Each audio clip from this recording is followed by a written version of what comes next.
ഇവിടെ റെക്കോർഡ് ചെയ്യണം. കുഴപ്പമില്ല, കണ്ടിന്യൂ ചെയ്തോളൂ. Okay, thank you. തുടങ്ങാം.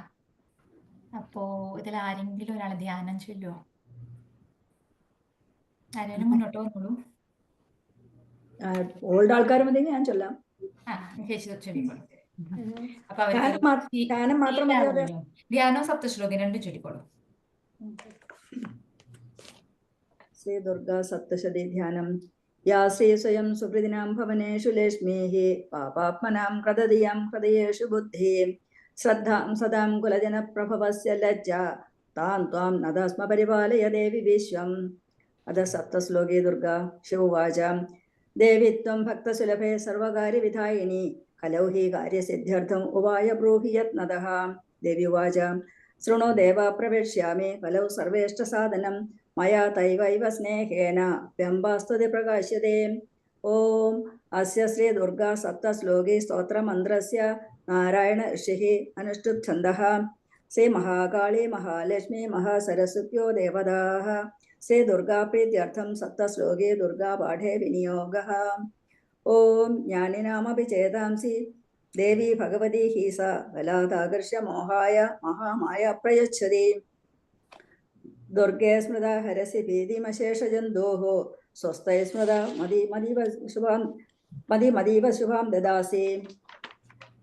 ദാരിദ്ര്യ ദുഃഖഭയഹാരിണി കാത്വധന്യ സർവോപകാരകരണായ സദാർദ്രചിത്താം സർവമംഗളമംഗല്യേ ശിവേ സർവാർത്ഥസാധികേ ശരണ്യേ ത്രംബകേ ഗൗരി നാരായണീ നമോസ്തുതേ.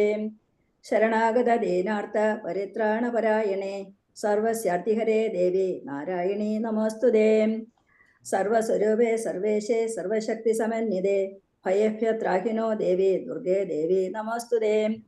രോഗാനശേഷാനപഹംസി തുഷ്ടാദു കാമാൻ സകലാനഭീഷ്ടാൻ ത്വാമാശ്രിതാനാന്നവിവന്നരാണാം ത്വാമാശ്രിത ഹ്യശ്രയതാം പ്രയാന്തി സർവബാധപ്രശമനം ത്രൈലോക്യസ്യാഖിലേശ്വരി. ഏവം ഏവ ത്വയാ കാര്യം അസ്മദ്പരിവിനാശനം. ഇനി ഞാനിതിങ്ങനെ എല്ലാ ദിവസവും നമ്മളിങ്ങനെ ഓരോരുത്തരോരുത്തരും മാറി മാറി ചൊല്ലിക്കും കേട്ടോ. നിങ്ങൾ തന്നെ റെഡി ആയി വന്നാൽ മതി. അങ്ങനെ ആകുമ്പോൾ ഈ ക്ലാസ് കഴിയുമ്പോഴേക്കും എല്ലാവരും നല്ല എക്സ്പേർട്സ് ആവും ചൊല്ലി ചൊല്ലി.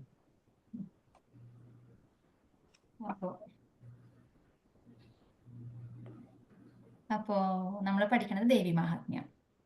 ദേവി മഹാത്മ്യം എന്ന് പറഞ്ഞാൽ ഒരു 700 ശ്ലോകങ്ങളാണ്. ഒരുപാട് ബീജമന്ത്രങ്ങൾ ഒളിപ്പിച്ചു വെച്ചിട്ടുള്ള ദേവിയുടെ കഥ പറയുന്ന ഒരു 700 ശ്ലോകങ്ങളാണ് ദേവി മഹാത്മ്യം. ഈ ദേവി മഹാത്മ്യം ഭയങ്കര പവർഫുൾ ആണ്. അതുകൊണ്ട് എന്താ വെച്ചാൽ അത് ചൊല്ലുന്നതിന് മുമ്പ് നമ്മൾ കുറച്ച് കാര്യങ്ങൾ ചൊല്ലണം, അതിനുശേഷവും കുറച്ച് കാര്യങ്ങൾ ചൊല്ലണം. അതെന്തിനാണ് അങ്ങനെ തുടക്കവും അവസാനമൊക്കെ ചൊല്ലണത് വെച്ചാൽ, തുടക്കം ചൊല്ലണതിന്റെ പറയാം, നമ്മളിപ്പോൾ അത് പഠിക്കണതുകൊണ്ട് ആ തുടക്കം ചൊല്ലുന്ന കാര്യങ്ങളെ നമ്മൾ പൂർവാംഗം എന്ന് പറയും.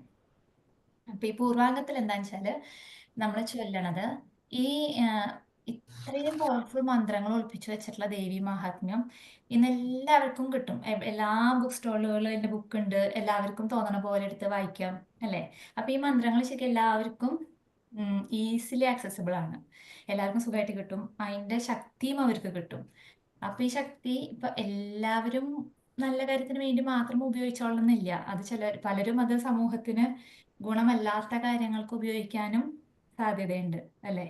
അപ്പൊ ഇത് കണ്ടറിഞ്ഞിട്ട് ഋഷീശ്വരന്മാർ എന്ത് ചെയ്തു വെച്ചാല് ഈ മന്ത്രങ്ങൾക്കൊക്കെ ഓരോരോ ശാപം കൊടുത്തിട്ടുണ്ട്. ശാപം വെച്ചാൽ വേറെ ദോഷമൊന്നുമല്ല, ആ മന്ത്രം ചൊല്ലിയാൽ ഈ ശാപം മാറ്റിയിട്ടുള്ള ശാപ വിമോചന മന്ത്രങ്ങൾ, അങ്ങനെ കുറച്ച് ടെക്നിക്സ് അവർ അതിൽ അപ്ലൈ ചെയ്തിട്ടുണ്ട്. അതുകൾ മാറ്റിയാൽ മാത്രമേ, അതുകളൊക്കെ ചൊല്ലിയാൽ മാത്രമേ ഈ ദേവി മഹാത്മ്യത്തിന്റെ ഫലം ഈ ചൊല്ലുന്നവർക്ക് കിട്ടുള്ളൂ.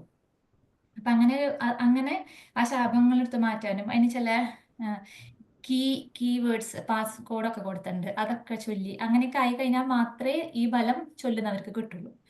അപ്പൊ അതുകളാണ് നമ്മൾ ഈ പൂർവാംഗത്തിൽ ചൊല്ലുന്നത്. നിങ്ങൾക്ക് കാണാൻ പറ്റും അവിടെ കുറെ. ഇന്നിപ്പോ നിങ്ങൾക്ക് ഷെയർ ചെയ്തിട്ടുള്ളത് ഒരു 3 കാര്യങ്ങളുണ്ടാവും: അർഗളം, കീലകം, കവചം എന്ന് പറഞ്ഞിട്ട്. ഇന്നിപ്പോ നമ്മൾ പഠിക്കാൻ പോകുന്നത് അർഗളമാണ് കേട്ടോ.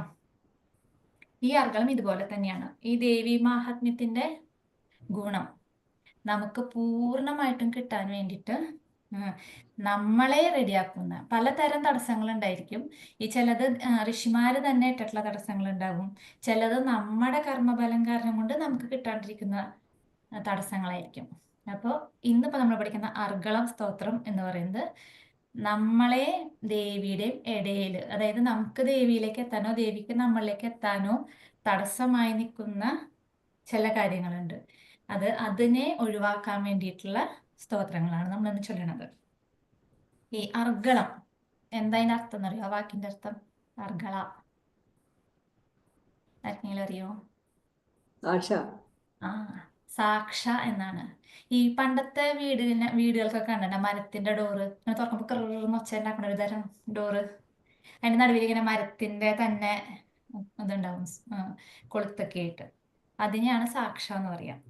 ഈ സാക്ഷ തുറന്ന് ദേവിയും നമ്മളും തമ്മിലുള്ള ആ തടസ്സം മാറ്റാനാണ് ഈ അർഗള സ്തോത്രം നമ്മൾ ചൊല്ലണത്.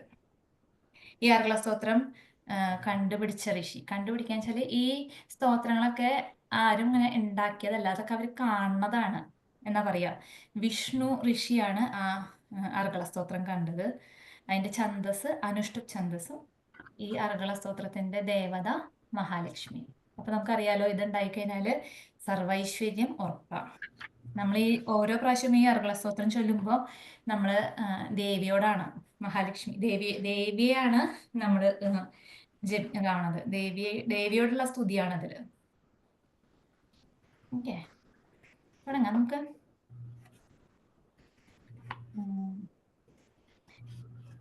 പ്രസന്ന, ഞാൻ ചൊല്ലിത്തരാം. ആദ്യത്തെ ചൊല്ലാമോ? നിങ്ങൾ കുറച്ച് നാൾ കഴിയുമ്പോൾ, ഇപ്പൊ നിങ്ങൾ തുടങ്ങിയിട്ടേ ഉള്ളൂ, അതുകൊണ്ട് ഇപ്പൊ ജസ്റ്റ് ചൊല്ലിയാൽ മതി. കുറച്ച് കഴിയുമ്പോൾ നിങ്ങൾക്ക് ഇതിനൊക്കെ ഓരോ മുദ്രകളൊക്കെ വരും കേട്ടോ. അപ്പൊ അത് പഠിക്കാം. ഇപ്പൊ ജസ്റ്റ് ചൊല്ലി പഠിച്ചാൽ മതി. അഥ അർഗള സ്തോത്രം. ഓ അസ്യ ശ്രീ അർഗള സ്തോത്രമന്ത്രസ്യ വിഷ്ണു ഋഷിഃ അനുഷ്ഠുച്ഛബ്ദഃ ശ്രീ മഹാലക്ഷ്മീർദേവത ശ്രീ ജഗദംബാ പ്രീതയേ സപ്തശതീ പാഠാംഗത്വേന ജപേ വിനിയോഗഃ. ഓം അസ്യ ശ്രീ അർഗള സ്തോത്രമന്ത്രസ്യ അതൊക്കെ ചൊല്ലിയാൽ മതി. Hold on 1 second.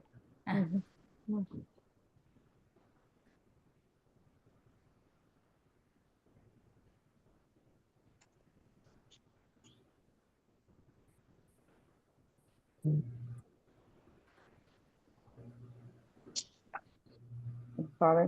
Om asya Sri Argala Strotramandrasya Vishnur Rishih Anushtup Chandaha Sri Mahalashmir Devada Sri Jagadamba Priyade Saptasadi Padangvatena Jaba Vinayogigaha.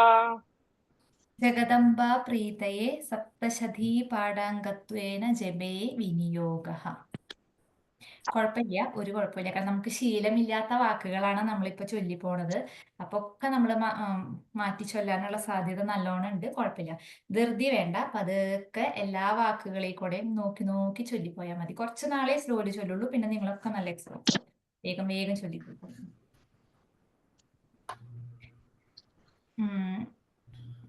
Reji ചൊല്ലാം. അടുത്തത് ഞാൻ ചൊല്ലിത്തരാം കേട്ടോ. ഓം നമശ്ചണ്ഡികായേ മാർക്കണ്ഡേയ ഉവാച ജയന്തി മംഗളാ കാളി ഭദ്രകാളി കപാലിനി ദുർഗാ ക്ഷമാ ശിവാ ധാത്രി സ്വാഹ സ്വധാ നമോസ്തുതേ. ഓം നമ ചണ്ഡികായേ മാർക്കണ്ഡേയ ഉവാച ജയന്തി മംഗളാ കാളി ഭദ്രകാളി കപാലിനി ദുർഗാക്ഷമ ശിവാധാത്രി സ്വാഹ സ്വധാ നമോസ്തുതേ. അൺമ്യൂട്ട് ചെയ്തോളൂ. ഞാൻ കുറച്ച് കഴിയുമ്പോൾ വീണ്ടും വിളിക്കാം കേട്ടോ. അപ്പൊ നമ്മള് ഇതില് തുടങ്ങാണ്. മാർക്കണ്ഡേയ ഉവാച. ഈ ദേവി മഹാത്മ്യം ഇത് എടുത്തിട്ടുള്ളത് മാർക്കണ്ഡേയ പുരാണത്തിൽ നിന്നാണ്. അപ്പൊ അതുകൊണ്ട് നമ്മൾ ഇടയ്ക്കിടയ്ക്ക് കേൾക്കും മാർക്കണ്ഡേയ ഉവാച എന്നതിനിടയിൽ. ഈ അർഗള സ്തോത്രം തുടങ്ങുന്നത് നമ്മള് ആരാധിക്കുന്ന നമ്മുടെ ദേവതയുടെ പല ഗുണങ്ങൾ പറഞ്ഞിട്ടാണ് ആദ്യം തന്നെ. ഫസ്റ്റ് സ്തോത്രം തന്നെ ദേവി ആരാണ് അല്ലെങ്കിൽ ദേവിയുടെ ഗുണങ്ങൾ എന്താണെന്ന് കാണിച്ചുകൊണ്ടാണ് നമ്മൾ തുടങ്ങുന്നത്. ജയന്തി എന്ന് പറഞ്ഞാൽ എന്താ? സർവവും ജയിക്കുന്നവൾ എന്നൊരു അർത്ഥം. അല്ലെങ്കിൽ തന്റെ ഭക്തർക്ക് എല്ലാ സമയവും ജയം പ്രദാനം ചെയ്യുന്നവൾ എന്ന്. അതിഭക്തർക്ക് നൽകുന്ന ജയം എന്ന് പറയുന്നത് എന്താ പറയാ, ആർക്ക് അവരുടെ വാസനകളും അവരുടെ കർമ്മം ഫലങ്ങളും ഒക്കെ അനുസരിച്ച് അവർക്ക് എങ്ങനത്തെ ജയമാണോ വേണ്ടത് അത് കൊടുക്കുന്നവൾ. ഇപ്പൊ ഒരു കുട്ടിയാണ് ജപിക്കണത് വെച്ചാൽ അവന് ചിലപ്പോൾ പരീക്ഷയിൽ പാസ്സാവാനായിരിക്കും. അല്ലെങ്കിൽ ഒരു സാധകനാണെങ്കിൽ ആ സാധനയിൽ മുന്നോട്ട് പോകാൻ നല്ല ഫോക്കസും കോൺസെൻട്രേഷനും ഒക്കെ കിട്ടി ദേവിയായിട്ട് കൂടുതൽ എടുക്കാൻ വേണ്ടി. അങ്ങനെ ഏത് തരം ആൾക്കാർക്ക് എന്ത് തരമാണോ ജയം വേണ്ടത് ആ ജയം നൽകുന്നവൾ, അല്ലെങ്കിൽ എല്ലാത്തിലും ജയിക്കുന്നവൾ. ഇതൊക്കെയാണ് ജയന്തി എന്നർത്ഥം. പിന്നെ മംഗള എന്ന് പറഞ്ഞാല് മംഗളം എന്ന് തന്നെ നല്ല കാര്യങ്ങൾ, എപ്പോഴും നല്ല കാര്യങ്ങൾ നടത്തുന്നവൾ. മംഗം ലാതി ഇതി മംഗള എന്നാണ് പറയാ. അതായത് നന്മ വരുത്തുന്നവൾ എന്നാണ്. നന്മയെ തരുന്നവൾ എന്നുള്ളതുകൊണ്ട് മംഗള എന്ന്. പിന്നെ കാളി എന്ന് പറഞ്ഞാൽ എന്താ? തന്നിൽ നിന്നുണ്ടായ എല്ലാത്തിനെയും തന്നിലേക്ക് ലയിപ്പിക്കുന്നവളാണ് കാളി. ഈ പ്രപഞ്ചം സൃഷ്ടിച്ചതും അവളാണ്. ആ പ്രപഞ്ചത്തിന്റെ അവസാനം ലയിപ്പിച്ച് സൃഷ്ടിച്ചതിനെ തന്നിലേക്ക് ലയിപ്പിക്കുന്നവളും അവള് തന്നെയാണ്. അവളുടെ പേരാണ് കാളി. പിന്നെ കാളിക്ക് വേറെ അർത്ഥങ്ങളുണ്ട് കേട്ടോ. കറുത്തവൾ എന്ന അർത്ഥമുണ്ട്. പിന്നെന്താ?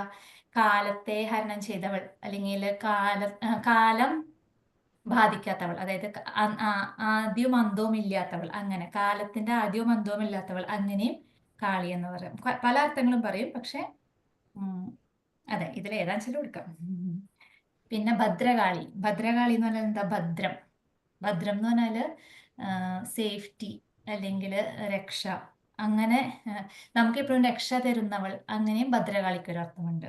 നമ്മളെപ്പോഴും ഭദ്രകാളി എന്ന് പറയുമ്പോൾ കുറച്ചങ്ങനെ ഭീകരരൂപിണിയായി അങ്ങനെയല്ലേ ദേവിയെ കാണുന്നത്. പക്ഷെ ഇവിടെ പറയുന്ന അർത്ഥം ഭദ്രത്തെ കലനം ചെയ്യുന്നവൾ എന്നാണ്. ഭദ്രത്തെ, അതായത് നന്മയെ കലനം ചെയ്യാന്നും പറയും. അതായത് നമ്മളിപ്പോ ദേവിയെ ഭയങ്കര ആത്മാർത്ഥമായിട്ട് നമ്മൾ ദേവിയെ പ്രാർത്ഥിച്ചാൽ അതിനെ സ്വീകരിക്കുന്നവൾ, അതും ഭദ്രകാളി എന്നുള്ളതിന് അർത്ഥമുണ്ട്. അല്ലെങ്കിൽ സേഫ്റ്റി തരുന്നവൾ എന്നും അർത്ഥമുണ്ട്.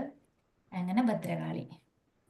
പിന്നെ കപാലിനി എന്ന് പറഞ്ഞാല് നമ്മൾ കണ്ടിട്ടുണ്ടാവും, കാളി അല്ലെങ്കിൽ ദേവിയുടെ കഴുത്തിൽ മുണ്ടമാല ധരിച്ചിട്ട്, മുണ്ടമാല വെച്ചാൽ തലയോട്ടിയുടെ മാല ധരിച്ചവൾ. അങ്ങനെ കപാലിനി, അങ്ങനെ തലയോട്ടിയുടെ മാല ധരിച്ചവളായതുകൊണ്ട് കപാലിനി എന്ന് പേരുണ്ട്. അല്ലെങ്കിൽ ശിവന്റെ പത്നി, ശിവന് കപാലി എന്നൊരു പേരുണ്ട്. അപ്പൊ ശിവന്റെ പത്നി ആയതുകൊണ്ടും കപാലിനി എന്ന് പറയാം. ഈ ശിവന് കപാലി എന്നുള്ള പേര് എങ്ങനെയാ വന്നതെന്ന് വെച്ചാല്, പണ്ട് ബ്രഹ്മാവ് എപ്പോഴും ഒരിക്കൽ ശിവന്റെ അടുത്ത് നുണ പറഞ്ഞു അത്രേ. അപ്പോൾ ബ്രഹ്മാവിന് പണ്ട് 5 മുഖമായിരുന്നു എന്നാ പറയണേ. അപ്പൊ ശിവൻ ദേഷ്യം വന്നിട്ട് ഒരു മുഖം നുള്ളിയെടുത്തു. ആ നുള്ളിയെടുത്ത മുഖം ആ തലയോട്ടി ശിവന്റെ കയ്യിൽ നിന്ന് വിട്ടുപോയില്ല, ഒട്ടിച്ചേർന്നിരുന്നു. അങ്ങനെയാണ് ശിവന് കപാലി എന്ന് പേര് വന്നേന്ന് പറയണു. അങ്ങനെ. പിന്നെ ദുർഗ എന്ന് പറഞ്ഞാൽ എന്താണ്? വളരെ കഷ്ടപ്പെട്ട് ബുദ്ധിമുട്ടി സാധന ചെയ്ത് മാത്രം പ്രാപ്യമാവുന്നവളാണ് ദുർഗ. അതായത് അങ്ങനെ ഈസി ആയിട്ടൊന്നും എടുക്കാൻ പറ്റില്ല. അമ്മയുടെ അടുത്തേക്ക് എടുക്കണമെങ്കിൽ നമ്മൾ അത്രയും നമ്മൾ ആത്മാർത്ഥമായിട്ടും അമ്മയിലേക്ക് അടുക്കാൻ വേണ്ടി പ്രയത്നിച്ചാൽ. പക്ഷെ ഒരു കാര്യം പറയാട്ടോ, നമ്മൾ ഒരു സ്റ്റെപ്പ് വെച്ചാൽ അമ്മ 9 സ്റ്റെപ്പ് നമ്മുടെ അടുത്തേക്ക് വയ്ക്കും. നമ്മളൊന്ന് ആത്മാർത്ഥമായിട്ട് പ്രയത്നിച്ചാൽ മതി, ബാക്കിയുള്ളത് അമ്മ ചെയ്തോളും. പക്ഷെ ആ ചെയ്യുന്ന കാര്യത്തിന് ആത്മാർത്ഥത വേണം എന്ന് മാത്രം. അതാണ് ദുർഗമമാണ് എന്നുവെച്ചാൽ അമ്മയുടെ അടുത്തേക്ക് എത്തണമെങ്കിൽ ദുർഗമമാണ് അവളുടെ അടുത്ത് എത്തിപ്പെടാനായിട്ട്. അങ്ങനെ ദുർഗ എന്ന് പറയും.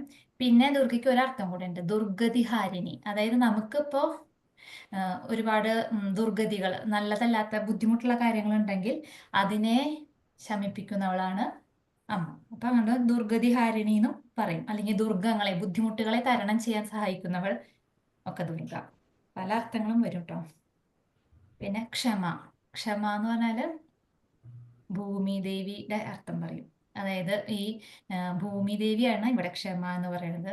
നമ്മളെ ഏറ്റവും കൂടുതൽ ഉപദ്രവിക്കുന്ന, നമ്മളെ ഏറ്റവും കൂടുതൽ ചൂഷണം ചെയ്യുന്ന ക്ഷമ, എന്നാലും അവൾ നമ്മളെ കാത്ത് സംരക്ഷിക്കുന്നു. അതുകൊണ്ട് ഭൂമി ദേവി, ഭൂമി എന്നാണ് പറയുക, ക്ഷമ. ആ വാക്ക് ഭയങ്കര കറക്റ്റാണ്. പിന്നെ ശിവ, ശിവ എന്ന് പറഞ്ഞാൽ ശിവന്റെ പത്നി എന്ന് പറയാം, അല്ലെങ്കിൽ ഏറ്റവും വലിയ ചൈതന്യം, ബ്രഹ്മസ്വരൂപിണിയായ ശിവൻ.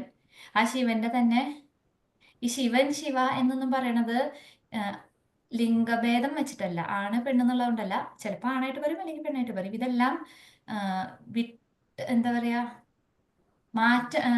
ഭിന്നിപ്പിക്കാൻ പറ്റാത്ത ഒറ്റ ശക്തി തന്നെയാണ്. പക്ഷെ അതിന് 2 തരത്തിൽ കാണിക്കുന്നു മാത്രം.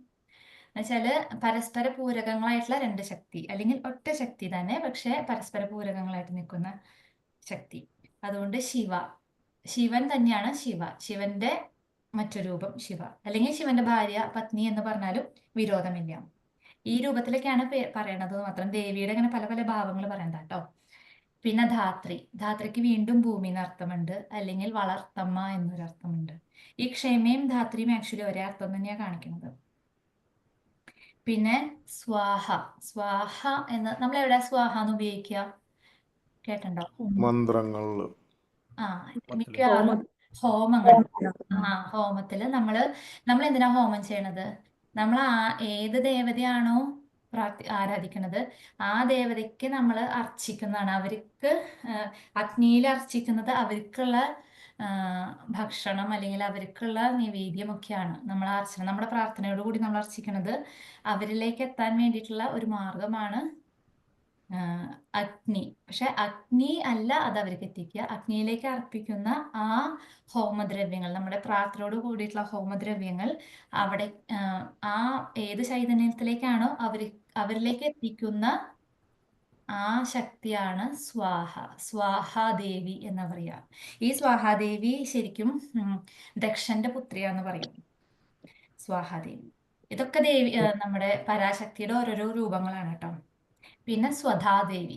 ഞാൻ അതൊക്കെ എന്തിനാ പറയണേന്ന് വെച്ചാൽ നമ്മൾ വായിക്കുമ്പോൾ ഇത് വേണമെങ്കിൽ ഈസി ആയിട്ട് വായിച്ചു പോവാം, അത്ര വലിയ കുഴപ്പമില്ല. പക്ഷെ എന്താണെന്ന് വെച്ചാൽ വായിച്ചാൽ നമ്മുടെ മനസ്സിലേക്ക് ഈ അർത്ഥങ്ങൾ വരും. അപ്പൊ നമ്മൾ ചൊല്ലുമ്പോൾ നമുക്ക് നമ്മുടെ മനസ്സ് അതിലേക്ക് അതിങ്ങനെ കണ്ടു പോകും. അപ്പൊ നമുക്ക് കുറച്ചും കൂടി ഈസിയാണ് ആ ചൈതന്യത്തിലേക്ക് അടുക്കാൻ. അതുകൊണ്ടാണ് അർത്ഥം പറയണേ. പിന്നെ സ്വധ എന്ന് പറഞ്ഞാല് ഈ നമ്മള് ദേവന്മാർക്ക് അർപ്പിക്കുന്നതാണ് ഹോമത്തില് സ്വാഹ പറഞ്ഞിട്ട്. ഇതുപോലെ പിതൃക്കൾക്ക് അർപ്പിക്കുന്നതാണ് സ്വധ എന്നാണ്. ആ പിതൃക്കൾക്ക് അർപ്പിക്കുന്ന ദ്രവ്യങ്ങളും അർച്ചനകളും അവരിലേക്ക് എത്തിക്കുന്നത്, പിതൃക്കളിലേക്ക് എത്തിക്കുന്ന ദേവിയാണ് സ്വധാദേവി. ഈ സ്വധാദേവിയും ദക്ഷന്റെ പുത്രിയായിട്ടാണ് പറയണത്. അപ്പോൾ ഇതിപ്പോ കുറച്ച് ദേവിയുടെ തന്നെ കുറച്ച് ഗുണങ്ങൾ പറഞ്ഞിട്ട്, അല്ലെങ്കിൽ ദേവിയുടെ കുറച്ച് ഭാവങ്ങൾ പറഞ്ഞിട്ട് നമ്മൾ ദേവിയെ നമസ്കരിക്കുന്നതാണ്. നമോസ്തുതേ എന്ന് പറഞ്ഞിട്ട് ആദ്യത്തെ ശ്ലോകം. ഞാൻ ഒരാളെ വിളിച്ചാല് പിതേ വരെ ഉള്ളത് മുഴുവൻ ഒന്ന് ചൊല്ലും കേട്ടോ. അശ്വതി,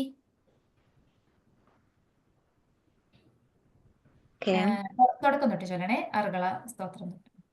अर्गलास्तोत्रम् अथ अर्गलास्तोत्रम् ओम अस्य श्री अर्गलास्तोत्र महामन्त्रस्य विष्णुऋषिः अनुष्टुप् छन्दः श्री महालक्ष्मीर्देवता श्री जगदम्बाप्रियते सप्तशती पाठाङ्गत्वेन जपे विनियोगः। ओम नमश्चण्डिकायै। मार्कण्डेय उवाच जयन्ती मंगला काली भद्रकाली कपालिनी दुर्गा क्षमा शिवा धात्री स्वाहा स्वधा नमोस्तुते। അടുത്തും കൂടി ചൊല്ലിയിട്ട് നിർത്താം അശ്വതി. ജയത്വം ദേവി ചാമുണ്ടേ ജയ ഭൂതാർത്തിഹാരിണി ജയ സർവഗദേ ദേവി കാളരാത്രി നമോസ്തുതേ. जयत्वं देवी चामुण्डे जय भूतार्तिहारिणी जय सर्वगदे देवी कालरात्रि नमोस्तुते. ഇനി നമ്മൾ വിചാരിക്കും ഇത്രയും നമ്മൾ ഓൾറെഡി നമുക്കറിയാം ദേവി എത്ര വലിയ പവറിലുള്ള ആളാണെന്ന്. പിന്നെയും നമ്മൾ എന്തിനാ ദേവിക്ക് ജയം പറയണേ വെച്ചാൽ സാധാരണ സാധകരായിട്ടുള്ള അല്ലെങ്കിൽ ഭക്തർക്കൊക്കെ ദേവന്മാരെ ദേവന്മാരോട് നമ്മുടെ ആത്മാർത്ഥമായ സമർപ്പണം കാണിക്കണ ഒരു ഭാവമാണ് അവർക്ക് ജയം അർപ്പിച്ചുകൊണ്ട്. നമ്മളൊക്കെ അറിയാം, മിക്കവാറും സ്തോത്രങ്ങളിലൊക്കെ അങ്ങനെ തന്നെയാണ് അല്ലെ. ഒന്നില്ലെങ്കിൽ നമോസ്തുതേ പറയും, അല്ലെങ്കിൽ ജയം പറയും, അങ്ങനെയൊക്കെ. ഇതിപ്പോ ജയത്വം ദേവി ചാമുണ്ടേ, അതായത് ദേവി ചാമുണ്ടി അങ്ങേക്ക് ജയം ജയം വരട്ടെ എന്ന് പറയാണ്. ജയ ഭൂതാർത്തിഹാരിണി, ഭൂതാർത്തിഹാരിണി. ഭൂതാർത്തിഹാരിണി എന്ന് പറഞ്ഞാല് ഭൂതം, ഭൂത ഭൂതാർത്തിഹാരിണി. ഭൂതം എന്ന് പറഞ്ഞാല് ഭവിച്ചത് എന്നാണ്. ഉണ്ടായതെല്ലാം ഭൂതമാണ്. അതായത് ദേവിയിൽ നിന്നുണ്ടായത്, അതായത് ഈ പ്രപഞ്ചം മുഴുവനും ദേവിയിൽ നിന്നുണ്ടായത്. അപ്പൊ ഈ പ്രപഞ്ചത്തിലുള്ള മനുഷ്യരായാലും മൃഗങ്ങളായാലും കല്ലും മണ്ണും എല്ലാം കാണുന്നതെല്ലാം ഭൂതമാണ്. ശരിക്കും നമ്മൾ ഭൂതം എന്നൊക്കെ പറഞ്ഞ കുട്ടികളെ പഠിപ്പിക്കുമല്ലോ, പക്ഷെ നമ്മളൊക്കെ ഭൂതം തന്നെയാട്ടോ. ഭൂതം ഭവിച്ചത്. അല്ലെങ്കിൽ പിന്നെ ഒരർത്ഥം കൂടി, അല്ല മീൻസ് അതിനെ ഒരു തരത്തിലും കൂടി പറയാം. ഈ ദേവിയെ ഭൂതി എന്ന് പറയും, അല്ലെങ്കിൽ ദേവിയുടെ ചൈതന്യത്തെ ഭൂതി എന്ന് പറയും. അപ്പൊ ഭൂതി ഉള്ളിലുള്ളവരെ ഭൂതം എന്നും പറയാം, അതുകൊണ്ടും ഭൂതം എന്ന് പറയാം. എന്തായാലും അങ്ങനെ തന്നിൽ നിന്നും ഉണ്ടായതിനെയെല്ലാം തിരിച്ച് തന്നിലേക്ക് എടുക്കുന്നവളെ എന്നാണ്. ഭവിച്ചതിനെയെല്ലാം തിരിച്ചെടുക്കുന്നവളാണ്, അല്ലെങ്കിൽ അവരെല്ലാം തിരിച്ച് തന്നിലേക്ക് ലയിപ്പിക്കുന്നവളാണ് ഭൂതാർത്തിഹാരിണി. അല്ലെങ്കിൽ ഇനി ഭൂതത്തിനുള്ള ആഗ്രഹങ്ങൾ, അതായത് നമുക്കുണ്ടാവുന്ന ആഗ്രഹങ്ങളെ ഹരിക്കുന്നവള്, അതും പറയാം. അതൊക്കെ എനിക്ക് ഇപ്പൊ എന്തിനാ അങ്ങനെ പറയണെന്ന്, പക്ഷെ അതൊക്കെ നമുക്ക് പിന്നീട് അടുത്തങ്ങനെ ക്ലാസ് ഇതുകൾ എടുത്തെടുത്ത് പോകുമ്പോൾ നിങ്ങൾക്ക് മനസ്സിലാവും എന്തിനാണ് അങ്ങനെ ആർത്തി എന്ന് പറഞ്ഞാൽ നമ്മൾ പറഞ്ഞ അങ്ങനെ ആക്രാന്തം, ആർത്തി അതല്ല പറയണേ. പക്ഷെ എന്നാലും അങ്ങനെ ഒരു ആഗ്രഹങ്ങളെയൊക്കെ എന്തിനാണ് ഹനിക്കണത് എന്ന് പറയും പിന്നീട് കേട്ടോ. പിന്നെ ജയ സർവഗതേ ദേവി. സർവഗത എന്ന് പറഞ്ഞാല് എല്ലാത്തിൻ്റെയും ഉള്ളില് ഉള്ളവൾ. അതായത് ദേവി ഇല്ലാത്ത ഒരു സാധനവും ഇല്ല ഈ ഭൂമിയിലുള്ള. നേരത്തെ പറഞ്ഞ തന്നെ ദേവിയിൽ നിന്ന് ഉണ്ടായതാണ് എല്ലാതും. ഈ ദേവി ഇല്ലാത്ത ഒരു സാധനവും ഈ പ്രപഞ്ചത്തിൽ ഉണ്ടാവില്ല. കല്ലും മണ്ണും മുള്ളും അതും മൃഗങ്ങളും എല്ലാതും ദേവിയാണ്. എല്ലാത്തിൻ്റെ ഉള്ളിലും ദേവിയുണ്ട്. സർവഗത. അങ്ങനെ സർവഗതയായിട്ടുള്ള കാളരാത്രി എന്ന് പറഞ്ഞാൽ എന്താ വെച്ചാല് ഈ പ്രപഞ്ചത്തിനെ സൃഷ്ടിച്ചത് ദേവി അല്ലെ. ഈ പ്രപഞ്ചം ഒരു കാലത്ത് പ്രളയം വന്നെല്ലാം പോവും അല്ലെ. അത് ബ്രഹ്മാവിന്റെ ഒരു ദിവസം എന്ന് പറഞ്ഞാൽ ഒരുപാട് കൽപ്പങ്ങൾ, ഒരു കൽപ്പാണോന്ന് എനിക്ക് ഓർമ്മയില്ല. എന്തായാലും ബ്രഹ്മാവിന്റെ ദിവസം കഴിയുന്നത് മഹാപ്രളയത്തോടു കൂടിയിട്ടാണ്. ബ്രഹ്മപ്രളയം എന്ന് പറയും. അതോടെ ബ്രഹ്മപ്രളയം നടക്കുമ്പോൾ എന്താ വെച്ചാല് ഈ പ്രപഞ്ചത്തില് ഒന്നും ഉണ്ടാവില്ല. വിഷ്ണു ഭഗവാൻ അല്ലാണ്ട് വേറെ ആരും ഉണ്ടാവില്ല. ബ്രഹ്മാവ് പോലും നശിച്ചു പോകുന്ന ഒരു രാത്രി, അതാണ് കാളരാത്രി. കാളരാത്രി അന്നത്തെ ദേവിയുടെ ഭാവമാണ് കാളരാത്രി എന്ന് പറയും. അല്ലെങ്കിൽ ഇപ്പൊ നമ്മളെ സംബന്ധിച്ചാണെങ്കിൽ നമ്മുടെയൊക്കെ മരണത്തിന്റെ തലേദിവസവും കാളരാത്രിയായിട്ട് പറയും. ചിലപ്പോൾ അന്ന് ദേവി വരും, അങ്ങനെ എന്തെങ്കിലും ആയിരിക്കും ആ പേര് വന്നത്. പക്ഷെ കാളരാത്രിയാണ് എന്നുവെച്ചാല് അവസാനത്തിന്റെ തലേദിവസം ആ രാത്രി. അപ്പൊ അങ്ങനെയുള്ള ദേവി, അതായത് ആ ദേവിയുടെ വീണ്ടും അടുത്ത ഓരോ ഭാവങ്ങളാ പറയുന്നത്. ചാമുണ്ഡേ എന്ന് പറഞ്ഞാല് കഥയിൽ വരും കുറച്ച് കഴിയുമ്പോൾ. ചണ്ടനെയും മുണ്ടനെയും വധിച്ചവളാണ് ചാമുണ്ട. ചണ്ടൻ മുണ്ടെന്നൊക്കെ പറഞ്ഞാൽ ഓരോ അസുരന്മാരാണ്. ഈ അസുരന്മാരെന്താന്നുള്ളത് ഒക്കെ നമുക്ക് മനസ്സിലാവും. നമ്മുടെ ഉള്ളിലുള്ള ഓരോരോ വികാരങ്ങളൊക്കെ തന്നെയാണ്. അതിനെയൊക്കെ ഹനിക്കുന്നവളാണ് ഈ ചാമുണ്ട. അപ്പോ എന്താ പറയാ, ദേവിയുടെ വീണ്ടും 2-3 ഭാവങ്ങൾ പറഞ്ഞതാണ്. ജയത്വം ദേവി ചാമുണ്ടേ, ജയ ഭൂതാർത്തിഹാരിണി, ജയ സർവഗതേ ദേവി കാളരാത്രി നമോസ്തുതേ. ആര് ചൊല്ലും? സിന്ധു, അനിൽ ചൊല്ലാൻ പറ്റുമോ?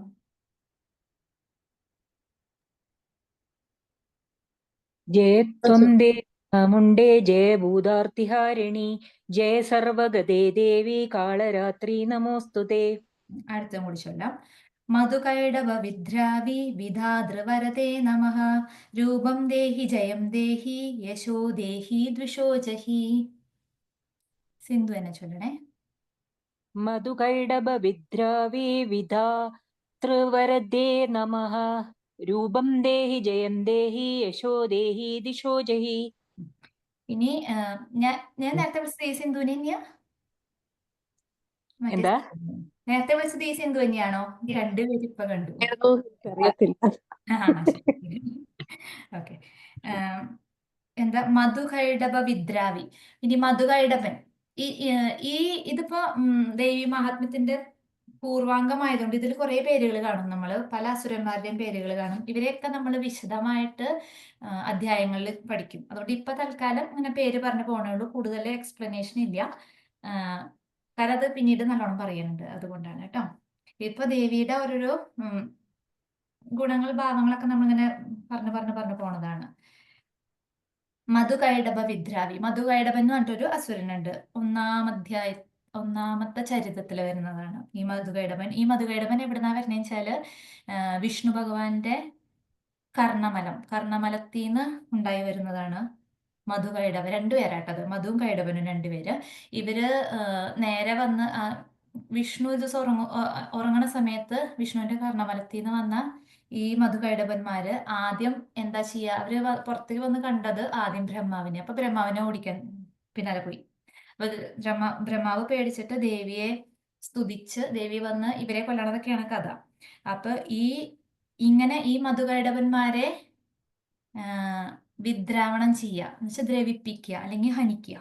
അങ്ങനെ മധുകൈടഭന്മാരെ വധിച്ച് വിധാതൃവരതേ നമ. വിധാതാവ് ആരാ? ബ്രഹ്മാവിന് വരം കൊടുത്തവളാണ്. മധുകൈടഭന്മാരെ വധിച്ച് ബ്രഹ്മാവിന് വരം കൊടുത്തവളെ രൂപം ദേഹി ജയം ദേഹി യശോ ദേഹി ദുഷോജഹി. ഇനി ഈ അർഗള സ്തോത്രത്തിലെ മിക്കവാറും അവസാനത്തെ വരെയുള്ള എല്ലാ ശ്ലോകത്തിന്റെയും രണ്ടാമത്തെ വരി ഇതന്നെയായിരിക്കും. അപ്പൊ നമുക്ക് ശരിക്കും ഫുൾ ചൊല്ലിയാലും ഇത് റിപ്പീറ്റേഷൻ തന്നെയാണ് കേട്ടോ. ഇനി നമ്മൾ എന്താ ചെയ്യണേ? നമ്മൾ ദേവിയോട് പറയണേ, ഇങ്ങനെയുള്ള ദേവി നീ എനിക്ക് അത് തരൂ, ഇത് തരൂ, ഇത് തരൂ, തരൂ എന്നൊക്കെ പറയാണ്. നമുക്ക് ചോദിക്കണതിന് കുഴപ്പമില്ല. കാരണം നമ്മുടെ അമ്മ തന്നെയാണ്. നമുക്ക് അമ്മയോട് എന്താ വേണ്ടതെന്ന് വെച്ചാൽ ചോദിക്കാം. നമ്മൾ ചോദിച്ചാലേ അമ്മ തരുള്ളൂ. അല്ല, ചോദിച്ചാലേ തരുന്നില്ല, ചോദിച്ചില്ലെങ്കിലും തരും. പക്ഷെ നമുക്ക് ധൈര്യമായിട്ട് ചോദിക്കാം അമ്മയുടെ അടുത്ത് പറയാണ്, രൂപം ദേഹി ജയം ദേഹി യശോ ദേഹി ദ്വിഷോജഹി. രൂപം ദേഹി. രൂപം എന്ന് പറഞ്ഞാൽ എന്താ? സാധാരണ ഭാഷയിൽ പറഞ്ഞാൽ നല്ല സൗന്ദര്യം എന്ന് പറയാം. നല്ല സൗന്ദര്യം എന്ന് പറയാം, അല്ലെങ്കിൽ നല്ല ആരോഗ്യം എന്ന് പറയാം. ഇതൊന്നും ചോദിക്കുന്നതിന് ഒട്ടും മടിക്കണ്ട. കാരണം നമുക്ക് സാധനയിൽ മുന്നോട്ട് പോകണമെങ്കിൽ നല്ല ആരോഗ്യം വേണം. നമുക്ക് ശരീരത്തിന് ഒരു അല്ലലും ഒരലട്ടലും ഉണ്ടെങ്കിൽ നമുക്ക് സാധന ശ്രദ്ധിക്കാൻ പറ്റില്ല. അപ്പൊ ദേവിയായിട്ട് കൂടുതൽ അടുക്കണമെങ്കിൽ നമുക്ക് നല്ല ആരോഗ്യം വേണം. ദേവിയോട് നല്ലോണം ചോദിക്കാൻ ഒട്ടും മടിക്കണ്ട. അങ്ങനെ പറയാം. പിന്നെ രൂപം ദേഹിക്ക് വേറൊരു എക്സ്പ്ലനേഷൻ ഉണ്ട്. എന്താന്ന് വെച്ചാല് നമ്മള് ദേവിയെ സാധന പാതയിൽ ഇങ്ങനെ മുന്നോട്ട് പോകുമ്പോൾ മോക്ഷത്തിന് ഒരു 4 ഭാവം പറയും. സാലോക്യം, സാമീപ്യം, സാരൂപ്യം, സായുജ്യം. സായുജ്യം.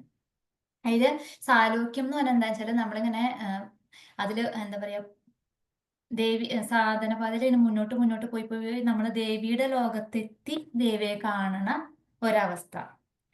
ഇതൊക്കെ പറയുമ്പോൾ നമ്മൾ വിചാരിക്കട്ടോ ഇങ്ങനെയൊക്കെ ഉണ്ടാവുമെന്ന്. പക്ഷെ അതൊക്കെ ഉണ്ട്. നമ്മളിങ്ങനെ അതിലേക്ക് ഇങ്ങനെ ഇറങ്ങി വരുമ്പോൾ നമുക്ക് മനസ്സിലാവും. നമുക്ക് ധ്യാനിക്കാം, നമുക്ക് ദേവിയെ കാണാന്നല്ല, പക്ഷെ ദേവിയുടെ സാമീപ്യം അറിയാൻ പറ്റും. എന്നുവെച്ചാൽ അതങ്ങനെയാ. അത് നമ്മൾ ചെയ്ത് വരുമ്പോൾ നിങ്ങൾക്കൊക്കെ മനസ്സിലാവും. ഇത് ഒരാൾക്ക് മാത്രമൊന്നുമല്ല, എല്ലാവർക്കും പറ്റുന്ന കാര്യം. എല്ലാവർക്കും ഈസി ആയിട്ട് ഫീൽ ചെയ്യാൻ പറ്റുന്ന കാര്യങ്ങളാണ്. അത് സാലോക്യം അല്ലെങ്കിൽ സാമീപ്യം. സാമീപ്യം എന്ന് പറഞ്ഞാൽ എന്താ? നമ്മുടെ ദേവിയുടെ ലോകത്തെത്തി ദേവിയുടെ കൂടെ എല്ലാ സമയവും ദേവിയെ സേവിച്ച് കഴിയുന്ന ഒരവസ്ഥ. അതാണ് സാമീപ്യം എന്ന് പറയാം. അടുത്തത് സാരൂപ്യം. സാരൂപ്യം പറഞ്ഞാൽ ദേവിയുടെ രൂപം അത് നമുക്ക് തരണേന്ന് പറയാം. അപ്പൊ നമ്മളിപ്പോ ദേവിയെ അതിഭയങ്കര സുന്ദരിയായിട്ട് നമ്മൾ ധ്യാനിച്ച ആ സൗന്ദര്യം നമുക്ക് വരുന്നു പറയും. അതുകൊണ്ട് നല്ല സുന്ദരിയായിട്ട് കണ്ടോളും, അല്ലെങ്കിൽ നല്ല സുന്ദരന്മാരായിട്ട് കണ്ടോളും. എങ്ങനെയാന്ന് വെച്ചാല് അത് നമുക്ക് നമ്മളിങ്ങനെ ധ്യാനിച്ച് ഇത് സാധനയിൽ പോകുമ്പോൾ നമുക്ക് വരും സാരൂപ്യം. അപ്പൊ ഇതിൽ പറയുന്നുണ്ട് ആ രൂപമാണ് ചോദിക്കണത് എന്ന് പറയും.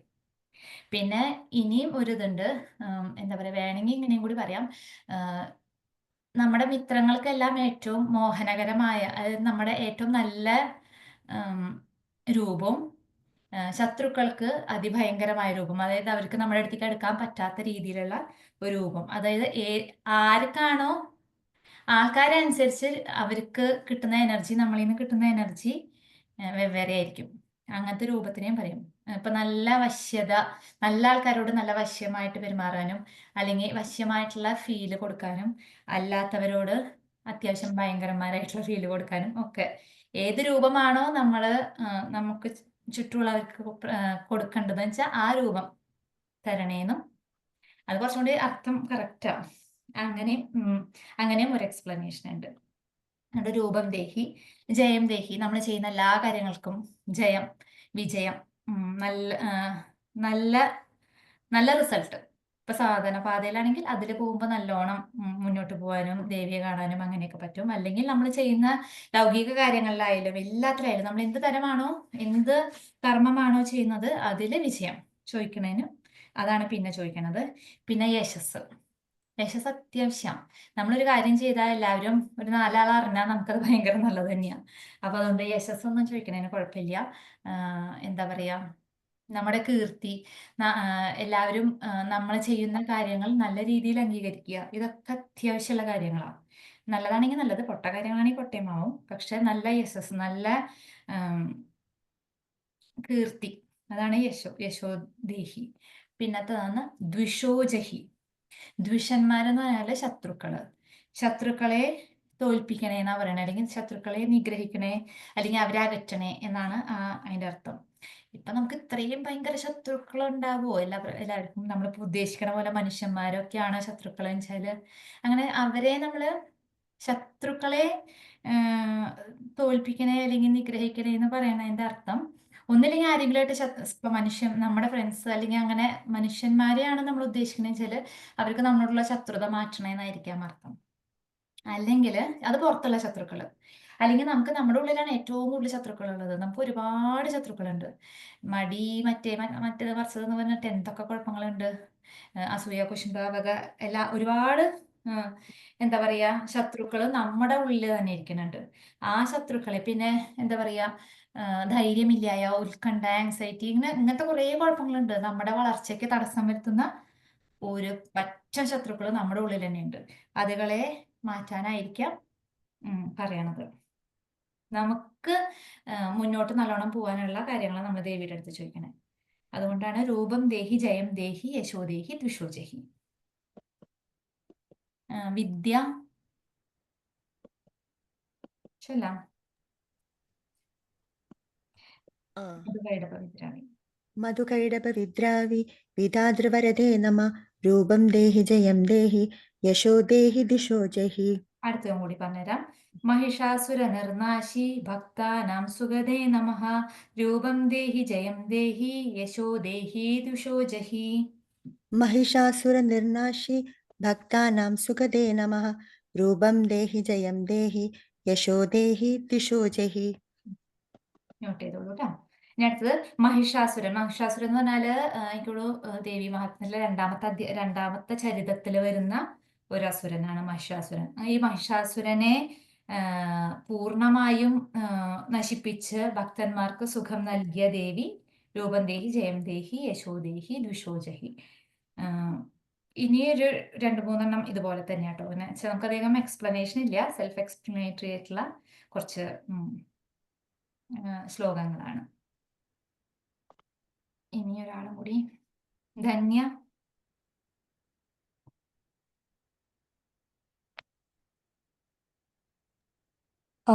ഹലോ. മഹിഷാസുര നിർനാശി. महिषासुर निर्नाशी भक्तानां सुखते नमः रूपं देहि जयं देहि यशो देहि द्विषो जहि. അടുത്ത കൂടി ചൊല്ലിക്കോളൂ. രക്തബീജവദേ ദേവി ചണ്ഡമുണ്ഡ വിനാശിനി രൂപം ദേഹി ജയം ദേഹി യശോ ദേഹി ദ്വിഷോ ജഹി. രക്തബീജവദേ ദേവി ചണ്ഡമുണ്ഡ വിനാശിനി രൂപം ദേഹി ജയം ദേഹി യശോ ദേഹി ദ്വിഷോ ജഹി. നോട്ട് ചെയ്തോളൂ.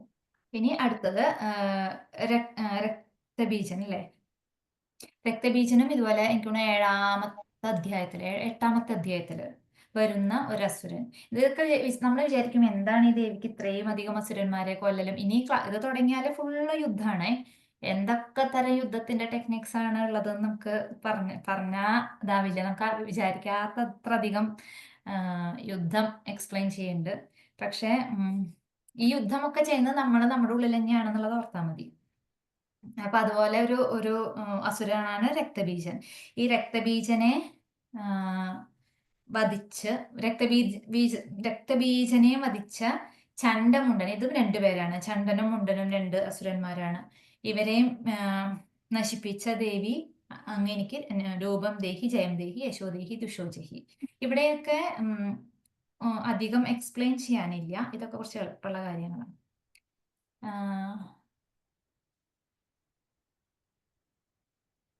അനു നായർ.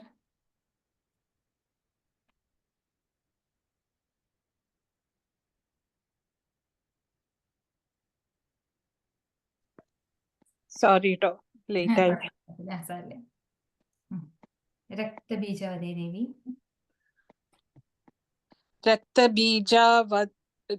രക്തബീജവദേ ദേവി ചണ്ഡമുണ്ട വിനാശിനി രൂപം ദേഹി ജയം ദേഹി യശോ ദേഹി ദിശോ ജഹി.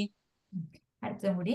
ശുംഭസ്യൈവ നിശുംഭസ്യ ധൂമ്രാക്ഷസ്യ ച മർദ്ദിനി രൂപം ദേഹി ജയം ദേഹി യശോ ദേഹി ദിശോ ജഹി. ശുംഭസ്യൈവ നിശുംഭസ്യ ധൂമ്രാക്ഷസ്യ ച മർദ്ദിനി രൂപം ദേഹി ജയം ദേഹി യശോ ദേഹി ദിശോ ജഹി. മ്യൂട്ട് ചെയ്തോളൂ. ഇനി അടുത്തത് അടുത്ത മൂന്ന് അസുരന്മാരാണ് ശുംഭനും നിശുംഭനും. ശുംഭനെയും നിശുംഭനെയും വധിച്ച് ധൂമ്രാക്ഷനെയും മർദ്ദിച്ച ദേവി രൂപം ദേഹി ജയം ദേഹി യശോ ദേഹി ദുഷോ ജഹി. ഇവരൊക്കെ ഞാനിപ്പോൾ അധികം പറയാത്തത്, ഇതൊക്കെ നല്ലോണം വരുന്നുണ്ട് കേട്ടോ ഇനി അടുത്ത അധ്യായങ്ങളിൽ, അതുകൊണ്ടാണ് ഞാൻ പറയാത്തത്. രമ.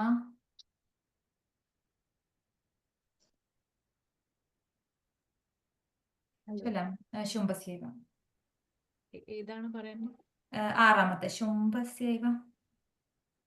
ശുംഭശൈവ നിശുംഭസ്യ ധൂമ്രാക്ഷസ്യ ച മർദിനി രൂപം ദേഹി ജയം ദേഹി യശോ ദേഹി ദ്വിഷോ ജഹി. വന്ദിതാംഗ്രിയുഗേ ദേവി സർവസൗഭാഗ്യദായിനി രൂപം ദേഹി ജയം ദേഹി യശോ ദേഹി ദുഷോ ജഹി. വന്ദിതാംഗ്രിയുഗേ ദേവി സർവസൗഭാഗ്യദായിനി രൂപം ദേഹി ജയം ദേഹി യശോ ദേഹി ദ്വിഷോ ജഹി. പിന്നെ അടുത്തത് വന്ദിതാംഗ്രിയുഗേ ദേവി. വന്ദിതാംഗ്രി എന്ന് വെച്ചാൽ എന്താണ്? വന്ദനായോഗ്യമായ കണങ്കാലുള്ളവളെ എന്നാണ്. അതായത് ഈ പ്രപഞ്ചത്തിൽ എല്ലാവരും എന്താ പറയുക, പൂർണ്ണമായും സ്വയം സമർപ്പിക്കുന്ന ഉള്ളവളെ എന്നാണ്. അത് ഇന്ന ആളെന്നില്ല. അപ്പൊ വലിയ വലിയ ആൾക്കാരായാലും ചെറിയ ചെറിയ ആൾക്കാരായാലും എല്ലാവരായാലും, അതായത് ദേവന്മാരായാലും അസുരന്മാരായാലും ആരായാലും അവരെല്ലാവരും വന്ദിക്കാൻ, അവരുടെ എല്ലാവരുടെയും വന്ദന ഏറ്റുവാങ്ങാൻ എന്താ പറയാ, യോഗ്യമായ കാലുകളുള്ള കണങ്കാലുള്ളവളെ എന്നാണ് ദേവിയെ പറയണത്. വന്ദിതാംഗ്രിയുഗേ ദേവി സർവ സൗഭാഗ്യദായിനി. സൗഭാഗ്യം എന്ന് പറഞ്ഞാല് എന്താ പറയാ, ഭഗം എന്ന് പറയും. ഭഗം എന്ന് പറഞ്ഞാൽ ഒരു 8-9 കാര്യങ്ങൾ കൂടി ഒരു തന്നെയാണ് ഭഗം എന്ന് പറയുക. അതെന്താ വെച്ചാല് മാഹാത്മ്യം, ധൈര്യം, കീർത്തി, സമ്പത്ത്, ജ്ഞാനം, വൈരാഗ്യം, ഇങ്ങനൊരു 6 എണ്ണം, 9 അല്ല 6, ഇങ്ങനൊരു 5-6 കാര്യങ്ങളുണ്ട്. ഇതെല്ലാം നല്ല പൂർണ്ണമായിട്ടും ഉള്ളവരെയാണ് സൗഭാഗ്യവാന്മാര് എന്ന് പറയാം. അത്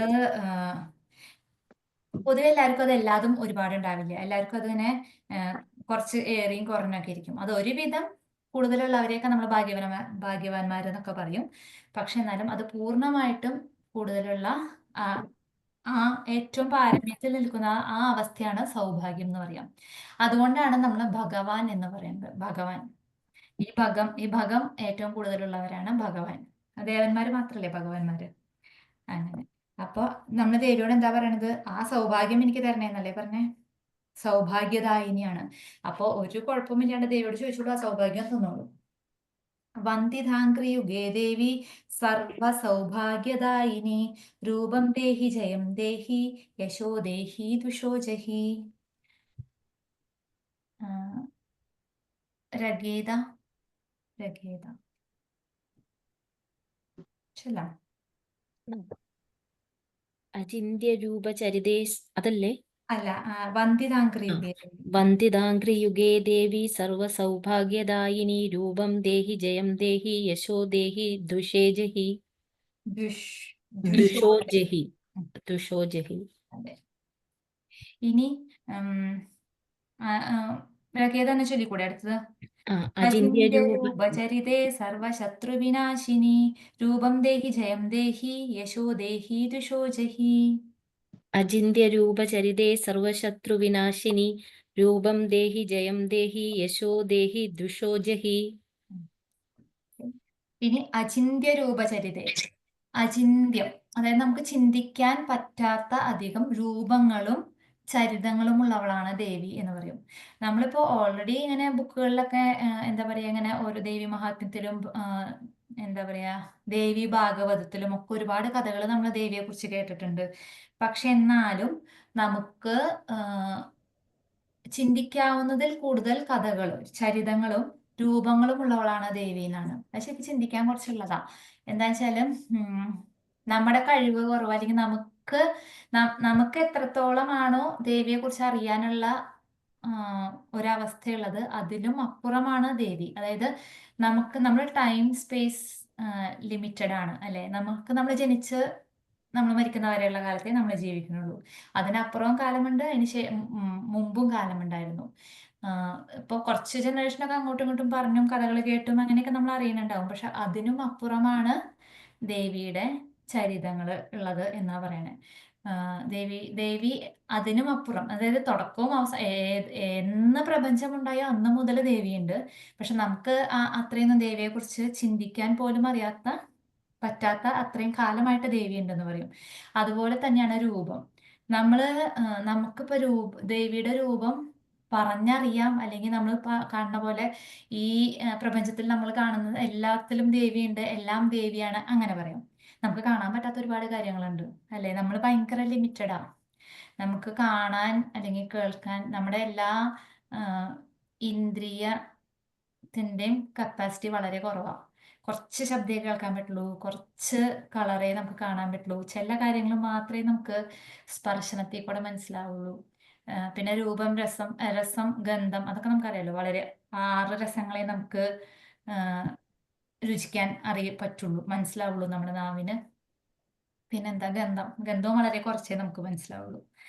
അത്രയും ലിമിറ്റഡ് ഇന്ദ്രിയങ്ങൾ വെച്ചിട്ട് നമുക്ക് ദേവിയെ മനസ്സിലാക്കുന്നതിനൊരു ലിമിറ്റ് ഉണ്ടല്ലോ. അതിനും വളരെ വളരെ വളരെ അപ്പുറമാണ് ദേവി എന്നാ പറയണേ. അതുകൊണ്ടാണ് അചിന്യ രൂപചരിത എന്ന് പറയണേ.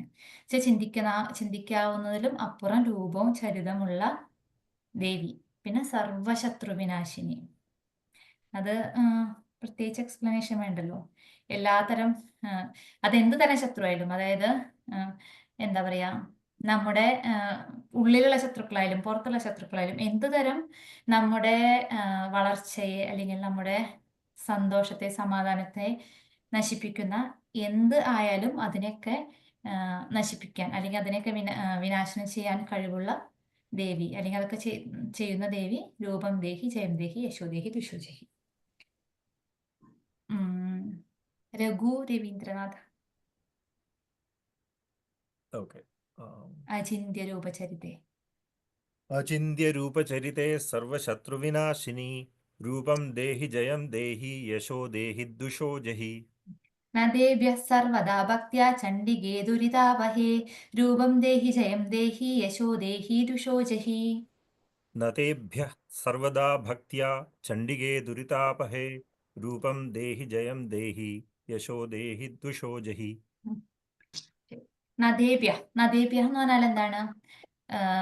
ഭക്തി അല്ലെങ്കിൽ ആദരവ് കാരണം കൊണ്ട് എപ്പോഴും വളഞ്ഞു നിൽക്കുന്നവർ. അതായത് നമ്മളിപ്പോ പ്രാർത്ഥിക്കുമ്പോ എന്താ വെച്ചാൽ നമ്മളിങ്ങനെ കുനിഞ്ഞു നിൽക്കില്ലേ, അങ്ങനെ നിൽക്കുന്നവരെയാണ് ഈ നദേഭ്യ എന്ന് പറയുന്നത്. നദി എന്ന് പറഞ്ഞാൽ ഇങ്ങനെ വളഞ്ഞു നിൽക്കുന്നവരെന്നാണ്. ആ വളഞ്ഞു നിൽക്കുന്നത് വേറെ ഒന്നുമല്ല കേട്ടോ, ആദരവ് കാരണം കൊണ്ട്, ആദരവ് കാരണം കൊണ്ട് വളഞ്ഞു നിൽക്കുന്നവർ എന്നാണ് നദി എന്ന് പറയുന്നത്.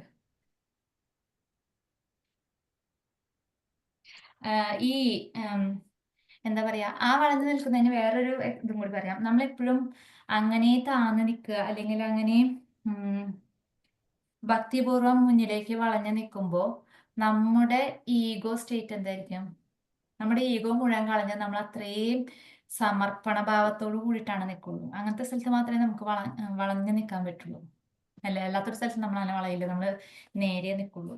അപ്പോ എന്താ പറയാ, അങ്ങനെ ദേവിയുടെ മുമ്പിൽ അങ്ങനെ പൂർണ്ണ ഭക്തിയോട് കൂടി വളഞ്ഞു നിൽക്കുന്നവരെ ആ ദേവി അവരുടെ ദുരിതങ്ങളെല്ലാം അകറ്റും എന്നാ പറയാ. അവരുടെ ദുരിതങ്ങളെല്ലാം അകറ്റുന്നത്. അപ്പൊ നമ്മൾ വിചാരിക്കും ഇത്രയും ദേവിയുടെ ഭക്തരായി നിന്നിട്ട് അവർക്ക് എന്തിനാ ദുരിതങ്ങൾ ഉണ്ടാവണേന്ന് വേണമെങ്കിൽ വിചാരിക്കാം. ദുരിതങ്ങൾ വരും. അതെന്താ വെച്ചാൽ നമ്മൾ കർമ്മഫലമായിട്ടാണ് ഈ ദുരിതങ്ങൾ വരുന്നത്.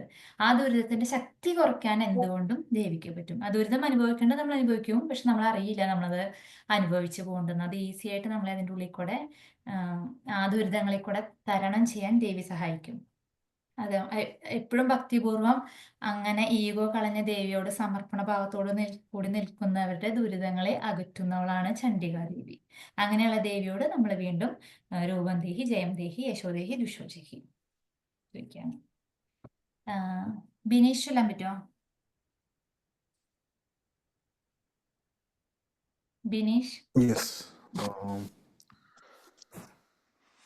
നദേഭ്യഃ സർവദാ ഭക്തി ചണ്ഡികേ തുരിതാപഹി രൂപം ദേഹി ജയം ദേഹി യശോ ദേഹി ദിശോ ജഹി. സ്തുവദ്ഭ്യോ ഭക്തിപൂർവം ത്വാം ചണ്ഡികേ വ്യാധിനാശിനി രൂപം ദേഹി ജയം ദേഹി യശോ ദേഹി ദുഷോ ജഹി. സ്തുവദ്ഭ്യോ ഭക്തിപൂർവം ത്വം ചണ്ഡികേ വ്യാധിനാശിനി രൂപം ജഹി ജയം ദഹി യശോ ജഹി ദിശോ ജഹി. രൂപം ദേഹി എന്നാണ് കേട്ടോ, രൂപം ദേഹി പറയുന്നത്. രൂപം ദേഹി ജയം ദേഹി യശോ ദേഹി ദിശോ ജഹി. ദിശോ ജഹി. ഇനി ദേവിയെ ഭക്തിപൂർവം ദേവിയെ സ്തുതിക്കുന്നവരെ, ഭക്തി കാണിക്കാനായിട്ട് ഒരുപാട് മാർഗങ്ങളുണ്ട് അല്ലെ. എന്താ പറയാ, ഭക്തിയുടെ പല ഭാഗങ്ങളാണ്. ശ്രവണം, കീർത്തനം, അർച്ചനം. നമ്മൾ പൂജയൊക്കെ ചെയ്യുമ്പോൾ അർച്ചിക്കും. അതൊക്കെ ഭക്തിയുടെ ഓരോരോ പലതരത്തിലുള്ള ഭക്തിയാണത്. സ്മരണം, ദേവിയെ എപ്പോഴും ഓർത്തുകൊണ്ടിരിക്കുക. ശ്രവണം, ദേവിയുടെ കഥകൾ അല്ലെങ്കിൽ ദേവിയുടെ മാഹാത്മ്യം കേൾക്കുക, അതും ഒരു തരം ഭക്തിയാണ്. കീർത്തനം, നമ്മളെ കൊണ്ട് പറ്റാവുന്ന രീതിയിൽ പാടി ദേവിയെ സ്തുതിക്കുക. ഇതൊക്കെ സ്തുതിയുടെ ഓരോരോ ഭക്തിയുടെ ഓരോരോ മാർഗങ്ങളാണ്.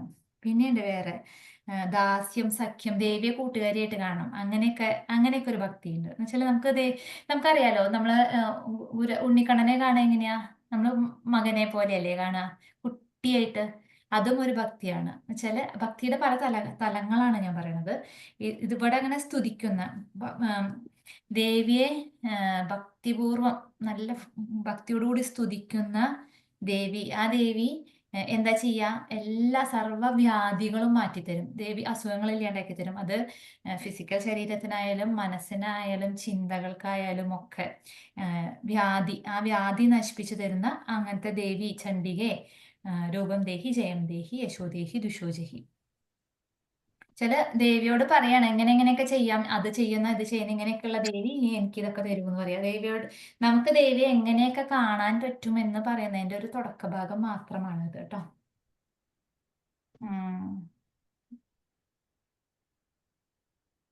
വേദ.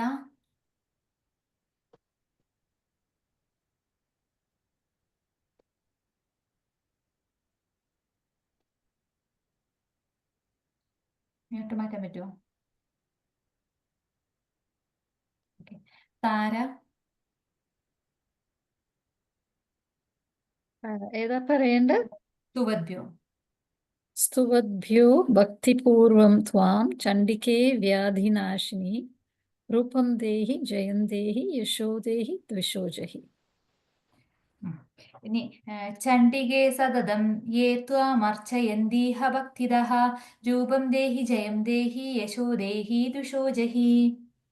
चण्डिके सततं ये त्वाम् अर्चयन्तिह भक्तितः रूपं देहि जयं देहि यशो देहि द्विषो जहि. ഇതുപോലെ ഞാൻ നേരത്തെ പറഞ്ഞ പോലെ ഭക്തിയുടെ മറ്റൊരു മാർഗമാണ് അർച്ചന എന്ന് പറഞ്ഞു. അർച്ചന വെച്ചാൽ നമ്മൾ വിചാരിക്കും എന്തിനാ ഇങ്ങനെ പൂവൊക്കെ എടുത്ത് ഇങ്ങനെ പൂജിച്ച് അങ്ങനെ കുറെ ക്രിയാകലാപങ്ങളാണല്ലോ, അത് ചെയ്യുക ഇത് ചെയ്യുക. ഇതൊക്കെ നമ്മളിപ്പോ ഇങ്ങനെ ഒരു പൂവൊക്കെ എടുത്ത് അർച്ചിച്ചാൽ ദേവിക്ക് അത് കിട്ടുമോ? അല്ലെങ്കിൽ എന്തിനാ അതിന്റെ ആവശ്യം? നിവേദ്യം അവിടെ കൊടുക്കുക, ദേവി സ്വീകരിക്കുക. അങ്ങനെ നമുക്ക് വേണമെങ്കിൽ അങ്ങനെ ചിന്തിക്കുന്ന പലരും ഞാൻ കണ്ടിട്ട് ചോദിക്കണം ഞാൻ കണ്ടിട്ടുണ്ട്. പക്ഷെ ഈ അർച്ചനയ്ക്ക് ഭയങ്കര ശക്തിയാവും. നമ്മൾ ആ ചൈതന്യത്തിനോട് നേരിട്ട് കമ്മ്യൂണിക്കേറ്റ് ചെയ്യണം. നമ്മുടെ മനസ്സിൽ നിന്നുള്ള ആ ഭാവം അത് ദേവിയിലേക്ക് ഏറ്റവും ശക്തമായിട്ട് എത്തിക്കാൻ പറ്റുന്ന ഒരു ഭാഗമാണ് അർച്ചന. അത് എന്തർച്ചിച്ചാലും കുഴപ്പമില്ല. പിന്നെ കൂടുതൽ ഡീപ്പായിട്ട് പോയാൽ ഓരോ ചൈതന്യത്തിനും ഓരോരോ സാധനങ്ങൾ അർച്ചിച്ചാൽ നല്ലത് എന്നൊക്കെ ഉണ്ട്. പക്ഷെ നമ്മൾ അന്ന് കണ്ണപ്പന്റെ കഥ കേട്ട പോലെ വെറുതെ പുല്ലെടുത്ത് എറിഞ്ഞാലും കുഴപ്പമില്ല, ഭാവത്തിനാണ് വ്യത്യാസം. പക്ഷെ ആ ഭാവം ആ കമ്മ്യൂണിക്കേഷൻ ഭയങ്കരമായിട്ട് സ്ട്രോങ് ആക്കും എന്നാണ്. അപ്പൊ അർച്ചന ശരിക്കും ഭയങ്കര ഒരു സ്ട്രോങ് വേ ഓഫ് ഭക്തിയാണ്. അങ്ങനെ എല്ലാ സമയവും ദേവിയെ എന്താ പറയാ അർച്ചിക്കുന്ന ഭക്തന്മാര് അവരുടെ കൂടെ ദേവി എപ്പോഴും ഉണ്ടാകും. രൂപം ദേഹി ജയം ദേഹി യശോ ദേഹി ദുഷോ ജഹി. അതായത് ഭക്തിയോടെ ആരാധനയോടെ അർച്ചിക്കുന്ന ഭക്തരെ ദേവി എല്ലാ സമയത്തും കൂടെ തന്നെ ഉണ്ടാവും. അങ്ങനെയുള്ള ദേവിയോട് നമ്മൾ വീണ്ടും രൂപം ദേഹി ജയം ദേഹി ചോദിക്കുകയാണ്. സിന്ധു വിളിച്ചൂല്ലേ? ഇനി വേറെ ആരാ? ശ്രീജ മനോജ്.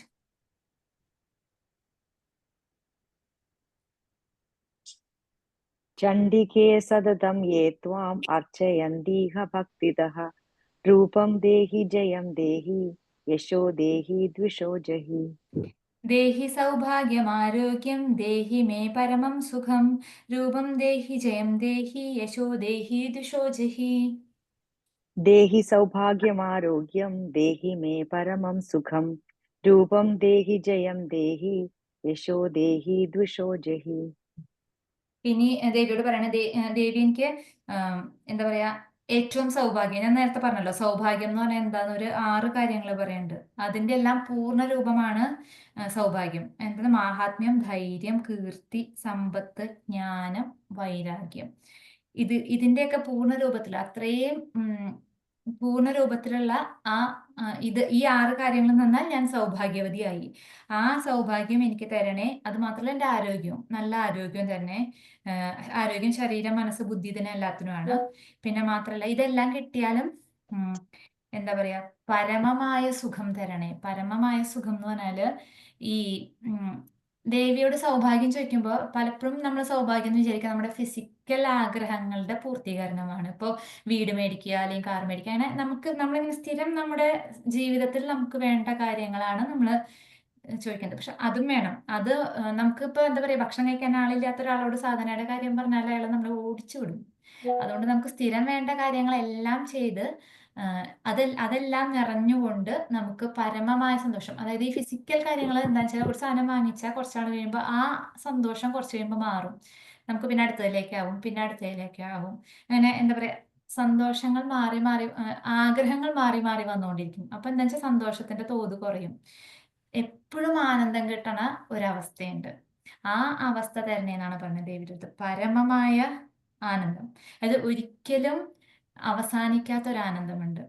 അത് തരണേന്ന് പറഞ്ഞാൽ അത് എത്തണമെങ്കിൽ ഈ ഫിസിക്കൽ ആനന്ദങ്ങളെല്ലാം നമുക്ക് കിട്ടി അതൊരു കുറച്ച് കഴിയുമ്പോൾ നമുക്ക് ഓക്കെ മതി, എനിക്കിനി അങ്ങനെ ആഗ്രഹങ്ങൾ ഇല്ലാണ്ടാവുന്ന ഒരവസ്ഥയുണ്ട്. അതാണ് നേരത്തെ പറഞ്ഞ ഭൂതാർത്തിഹാരിണിയുടെ ആർത്തിഹാരിണി എന്ന് പറഞ്ഞില്ലേ. ആ ആഗ്രഹങ്ങൾ നമുക്ക് കുറച്ച് കഴിയുമ്പോൾ കുറയാൻ തുടങ്ങും. നമുക്ക് ആഗ്രഹങ്ങൾ പുതിയതായിട്ട് ഉണ്ടായിട്ടില്ല വെച്ചാൽ പിന്നെ പ്രശ്നമില്ലല്ലോ. ആഗ്രഹങ്ങൾ ഉണ്ടായി ആഗ്രഹങ്ങൾ നടക്കാണ്ടാവുമ്പോഴാണ് നമുക്ക് വിഷമം വരിക.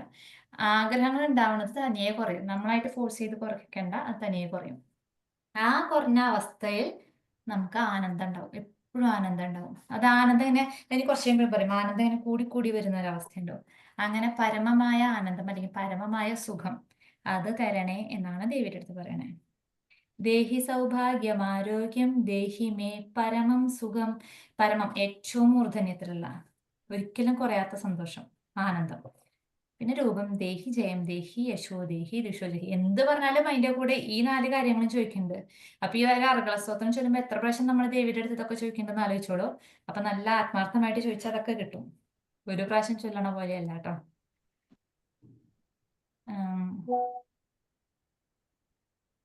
ജയ നായർ അല്ല. देहि सौभाग्यमारोग्यं देहि मे परमं सुखं रूपं देहि जयं देहि यशो देहि दिशो जहि. വിദേഹി ദുഷതാം നാശം വിദേഹി ബലമുച്ഛകൈഃ രൂപം ദേഹി ജയം ദേഹി യശോ ദേഹി ദുഷോ ജഹി. विदेहि दुषतां नाशं विदेहि बलमुच्चकैः रूपं देहि जयं देहि यशो देहि दिशो जहि. നന്നായി ചൊല്ലുന്നുണ്ട്. വിദേഹി ദുഷതാം നാശം. നമ്മൾ നേരത്തെ പറഞ്ഞത് തന്നെയാണ്. അതിൽ ഇതൊക്കെ കുറച്ചിങ്ങനെ റിപ്പീറ്റേഷൻ പോലെയാണ്. എന്താ പറയാ, വിദേഹി എനിക്ക് തന്നാലും എന്ത് ദുഷിതാം നാശം, ശത്രുക്കളുടെ നാശം. ഈ ശത്രു എന്ന് പറയുന്നത് പുറത്തുള്ള ശത്രുക്കളും അകത്തുള്ള ശത്രുക്കളും ഒക്കെയാണ്. എല്ലാ നമ്മുടെ വളർച്ചയ്ക്കും നമ്മുടെ നന്മയ്ക്കും ദോഷം വരുന്നതെല്ലാം നമ്മുടെ ശത്രുക്കളാണ്. ആ ശത്രുക്കളെ എല്ലാം നശിപ്പിച്ചു തരൂ. പിന്നെ വിദേഹി ബലമുച്ഛകൈഹി. ബലമുച്ഛകൈഹി അതായത് നല്ല ഉച്ചത്തിൽ എന്ന് പറഞ്ഞാല് ഏറ്റവും ഹൈയിലുള്ളത്. സൗണ്ടിനാണ് നമ്മൾ ഉച്ചം അങ്ങനെ പറയാം, പക്ഷെ അങ്ങനെയല്ല, ഏറ്റവും ശ്രേഷ്ഠമായത് എന്നുള്ള അർത്ഥം. ബലമുച്ഛകൈഹി. അപ്പോൾ ഏറ്റവും ബലം തരൂ, ശ്രേഷ്ഠമായ ബലം തരൂ എന്നാ പറയണത്. എന്തിനുള്ള ബലമാണ്? നമുക്ക് സന്ദർഭോചിതമായിട്ട് പല സന്ദർഭങ്ങളിലും നേരിടാൻ വേണ്ടി നമുക്ക് പലതരം ബലം വേണം. ശരീരബലമായിരിക്കാം, മനോബലമായിരിക്കാം. എന്ത് ബലമാണോ നമുക്ക് ഒരു സന്ദർഭത്തിൽ നേരിടാൻ വേണ്ടി വേണ്ടത്, അതിന്റെ ഏറ്റവും പാരമ്യത്തിലുള്ള ബലം തരണേ എന്നാ പറയണേ. അത് എല്ലാ ദിവസവും നമുക്ക് അത് എപ്പോഴും ആവശ്യമാണ് അല്ലെ. നമുക്ക് ഓരോ ദിവസം നമ്മൾ എന്തൊക്കെ സന്ദർഭങ്ങളിൽ കൂടെ കടന്നുകൊണ്ട് പലപ്പോഴും നമുക്ക് നല്ല മനോബലവും അല്ലെങ്കിൽ ചിലപ്പോൾ നല്ല ശരീരബലവും ഒക്കെ വേണ്ടി വരുന്ന എല്ലാത്തരം എന്ത് ബലമാണോ ആവശ്യം അത് അതിന്റെ പാരമ്യത്തിൽ തരണേ എന്ന് ദേവിയോട് പറയാണ്. പിന്നെ രൂപം ദേഹി ജയം ദേഹി യശോ ദേഹി ദുഷോ ജഹി. സുമേഷ് ചൊല്ലാം. വിദേഹി ദുഷതാം നാശം വിദേഹി ബലമുച്ഛകേ രൂപം ദേഹി ജയം ദേഹി യശോ ദേഹി ദുഷോ ജഹി. വിദേഹി ദേവി കല്യാണം വിദേഹി പരമാം ശ്രിയം രൂപം ദേഹി ജയം ദേഹി യശോ ദേഹി ദുഷോ ജഹി. വിദേഹി ദേവി കല്യാണം വിദേഹി പരമാം ശ്രിയം രൂപം ദേഹി ജയം ദേഹി യശോ ദേഹി ദുഷോ ജഹി. ഇനി ദേവിയോട് പറയണത് അതുപോലെ വിദേഹി ദേവി കല്യാണം. കല്യാണം എന്ന് പറഞ്ഞാൽ എന്താ? എല്ലാ മംഗളകരമായ കാര്യങ്ങളെയും നമ്മൾ കല്യാണം എന്നാ പറയാ. അതുകൊണ്ട് എല്ലാ മംഗളകരമായ കാര്യങ്ങളും തരണേ. പിന്നെ വിദേഹി പരമാം ശ്രിയം, പരമമായ ഐശ്വര്യം. ഇതിലെ ദേവത മഹാലക്ഷ്മി. അപ്പൊ പിന്നെ പ്രത്യേകിച്ച് പറയണ്ട, പരമാം ശ്രിയം എന്ന് പറഞ്ഞാൽ വേഗം തരും, ആളുടെ കയ്യിൽ കുറെ ഉള്ളതാ. അല്ലെങ്കിൽ ആ പരമമായ പരമാം ശ്രിയത്തിനെ കൈവല്യം എന്നും പറയും. ഏറ്റവും പരമമായ ഏറ്റവും മംഗളകരമായ കാര്യങ്ങൾ തരൂ, ഏറ്റവും കൈവല്യം തരൂ, അല്ലെങ്കിൽ പരമമായ ഐശ്വര്യം തരൂ എന്നൊക്കെയാണ് നമ്മൾ ദേവിയുടെ അടുത്ത് ചോദിക്കണേ. വിചാരിക്കണ്ടാവും ഇതെന്താ നിങ്ങളിങ്ങനെ അമ്മയുടെ അടുത്ത് അത് ചോദിക്കണേ ഇത് ചോദിക്കണേ എന്ന്. പക്ഷെ നമുക്ക് ചോദിക്കാൻ കുഴപ്പമില്ല, നമ്മുടെ അമ്മയാണ്, ധൈര്യമായിട്ട് ചോദിക്കാം. ആരാ ചൊല്ലുക? ഗിരിജ മേനോൻ.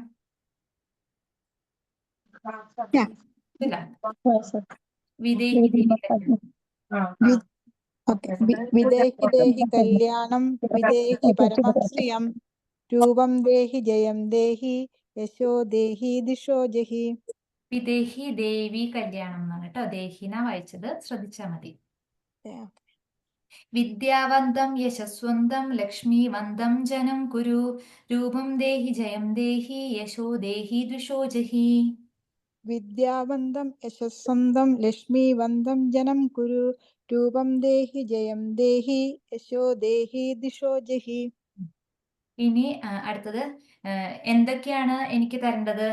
വിദ്യ, ഒരു വിദ്യ, യശസ്, ലക്ഷ്മി, ഇതെല്ലാം എനിക്ക് തരണേന്ന് ചോദിക്കുകയാണ്. വിദ്യ എന്ന് പറഞ്ഞാല് വിദ്യയെ കുറിച്ച് പറഞ്ഞാൽ കുറെ പറയാനുണ്ട്. രണ്ട് തരം വിദ്യയുണ്ട്. പരാവിദ്യയുമുണ്ട്, അപരാവിദ്യയുമുണ്ട്. പരാവിദ്യ എന്ന് പറഞ്ഞാല് നമ്മൾ ഇങ്ങനെ ആത്മീയമായിട്ട്, അതായത് ഈ ദേവിയെ അറിയുന്ന അല്ലെങ്കിൽ ഇങ്ങനെ ആത്മീയമായിട്ടുള്ള കാര്യങ്ങൾ അറിഞ്ഞറിഞ്ഞു പോകുന്ന ഒരു ഇതാണ് പരാവിദ്യ. ഇനി അപരാവിദ്യ എന്ന് പറഞ്ഞാല് ലൗകികമായിട്ടുള്ള കാര്യങ്ങളിൽ കിട്ടുന്ന വിദ്യ എന്ന് വെച്ചാൽ ലൗകികമായിട്ടുള്ള കാര്യങ്ങളിൽ ഇപ്പൊ നമ്മൾ അല്ലാണ്ട് ഇപ്പൊ നമ്മൾ സ്ഥിരം പഠിക്കുന്നതും നമ്മൾ സ്ഥിരം ജീവിക്കാൻ വേണ്ടി അറിയുന്ന ആ വിദ്യ, അതാണ് അപരാവിദ്യ. തൽക്കാലം അത്ര പറഞ്ഞു നിർത്താം. ഈ ഈ വിദ്യ, അതായത് ആ വിദ്യ ഏതായാലും ഈ എല്ലാ വിദ്യയും, ഈ വിദ്യ എന്ന് പറഞ്ഞാല് പരാവിദ്യയും അപരാവിദ്യയും ഒക്കെ പെടും. അങ്ങനെ ഒരുപാട് വിദ്യയും യശസ്സും ലക്ഷ്മി, ഐശ്വര്യം അല്ലെങ്കിൽ സമ്പത്ത്, ഇതൊക്കെ തരണേ എന്ന് പറയാണ്. ഇതെല്ലാം തന്ന് എനിക്ക് എന്താ പറയാ, രൂപവും ജയവും ഇതൊക്കെ തരണേന്ന്. നമ്മൾ ഓരോന്നായിട്ട് എല്ലാ ഏരിയയും നമ്മൾ ടച്ച് ചെയ്തുകൊണ്ട് ദേവിയുടെ അടുത്ത് ചോദിക്കുമ്പോൾ വിദ്യ, യശസ്, സമ്പത്ത്, ഏറ്റവും മംഗളകരമായ കാര്യങ്ങൾ, ഏറ്റവും വലിയ സന്തോഷം, ഏറ്റവും കൂടുതൽ ഐശ്വര്യം എന്നൊക്കെ പറഞ്ഞിട്ട് നല്ല ഫലം, നല്ല ആരോഗ്യം, നമ്മളിത് പറയാത്ത ഒരു ഭാഗവും എല്ലാം ടച്ച് ചെയ്ത് ദേവിയുടെ ഒക്കെ ചോദിച്ചുകൊണ്ടിരിക്കുകയാണ്. ഗീത, അനിൽ.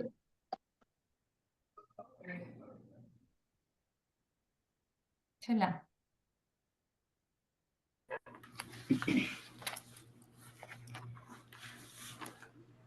വിദ്യാവന്തം യശസ്വന്തം ലക്ഷ്മീവന്തം ജനം കുരു രൂപം ദേഹി ജയം ദേഹി യശോ ദേഹി ദിശോ ജഹി.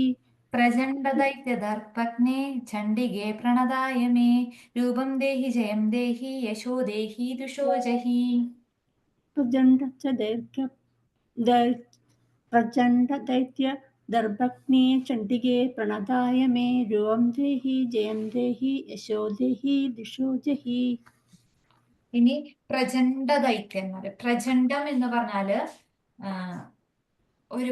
ഏറ്റവും വലുത് അല്ലെങ്കിൽ ഏറ്റവും ഭയങ്കരമായത്, അല്ലെങ്കിൽ ഈ നേരത്തെ പറഞ്ഞ ഉച്ചകൈഹി പറഞ്ഞ പോലെ തന്നെയാണ് ഏറ്റവും അതിഭയങ്കരമായ അല്ലെങ്കിൽ അതിശക്തമായ പ്രചണ്ഡ എന്ന് പറയുന്നത് എപ്പോഴും അതിബലം അല്ലെങ്കിൽ അതിശക്തം എന്നൊക്കെ പറയുന്നതിനാണ്. അല്ലെങ്കിൽ ഭീകരത എന്ന് പറയാൻ പറ്റില്ല, പക്ഷെ എന്നാലും ഏറ്റവും ശക്തിയുള്ളത് അതിനാണ് പ്രചണ്ഡം എന്ന് പറയാം. പ്രചണ്ഡ ദൈത്യദർപ്പഗ്നേ, അത് അതിഭയങ്കരമായ അഹങ്കാരമുള്ള അസുരന്മാരെ ദേവി നശിപ്പിക്കുന്നുണ്ട്. പ്രചണ്ഡ ദൈത്യ ദർപ്പഗ്നേ ചണ്ഡികേ പ്രണതായമേ, അതായത് ഈ പ്രചണ്ഡന്മാരായ ദൈത്യൻ എന്ന് പറഞ്ഞാൽ അസുരന്മാര്, ദിതിയുടെ മക്കൾ എന്നുള്ളതുകൊണ്ടാണ് ദൈത്യൻ എന്ന് പറയുന്നത്. ഈ എന്താ പറയാ, ഈ പ്രചണ്ഡമായ, അതായത് അതിഭയങ്കര ശക്തരായിട്ടുള്ള ദൈത്യന്മാരുടെ ദർപ്പം അഹങ്കാരത്തെ നശിപ്പിച്ചവളെ, അത് നശിപ്പിക്കുന്നത് കൊണ്ട് തന്നെ, അതായത് ഈ പ്രചണ്ഡന്മാരായ ദൈത്യന്മാരെ നേരിടണമെങ്കിൽ ദേവിക്കും അതേ രൂപം തന്നെ വരണം. അവരുടെ നേരെ നിൽക്കുമ്പോൾ അതേ ശക്തി ദേവിക്കും വേണം. അപ്പൊ ദേവി അതേ പ്രചണ്ഡമായ രൂപം ദേവിയും എടുക്കും. അതുകൊണ്ട് ദേവിയെ ചണ്ഡിക എന്ന് വിളിക്കും. ഈ ചണ്ഡിക എന്ന് പറയുമ്പോൾ നമുക്ക് വരുന്ന രൂപം ദേവിയുടെ കുറച്ച് സംഹാരഭാവമാണ് അല്ലെ, കുറച്ച് ഭയാനകമായ ഒരു ഭാവമാണ് ചണ്ഡിക എന്ന് പറയുന്നത്. കാരണം ദേവി നേരിടുന്നത് പ്രചണ്ഡരായ ദൈത്യന്മാരെയാണ്. അപ്പോൾ അങ്ങനെയുള്ള ദൈത്യന്മാരുടെ അഹങ്കാരത്തെ നശിപ്പിച്ചവളെ രൂപം ദേഹി ജയം ദേഹി. ദേവിയുടെ ഞമല്ല ഓരോരോ രൂപങ്ങൾ, ഭാവങ്ങൾ പറയണതാണ് കേട്ടോ അത്. iPhone 93.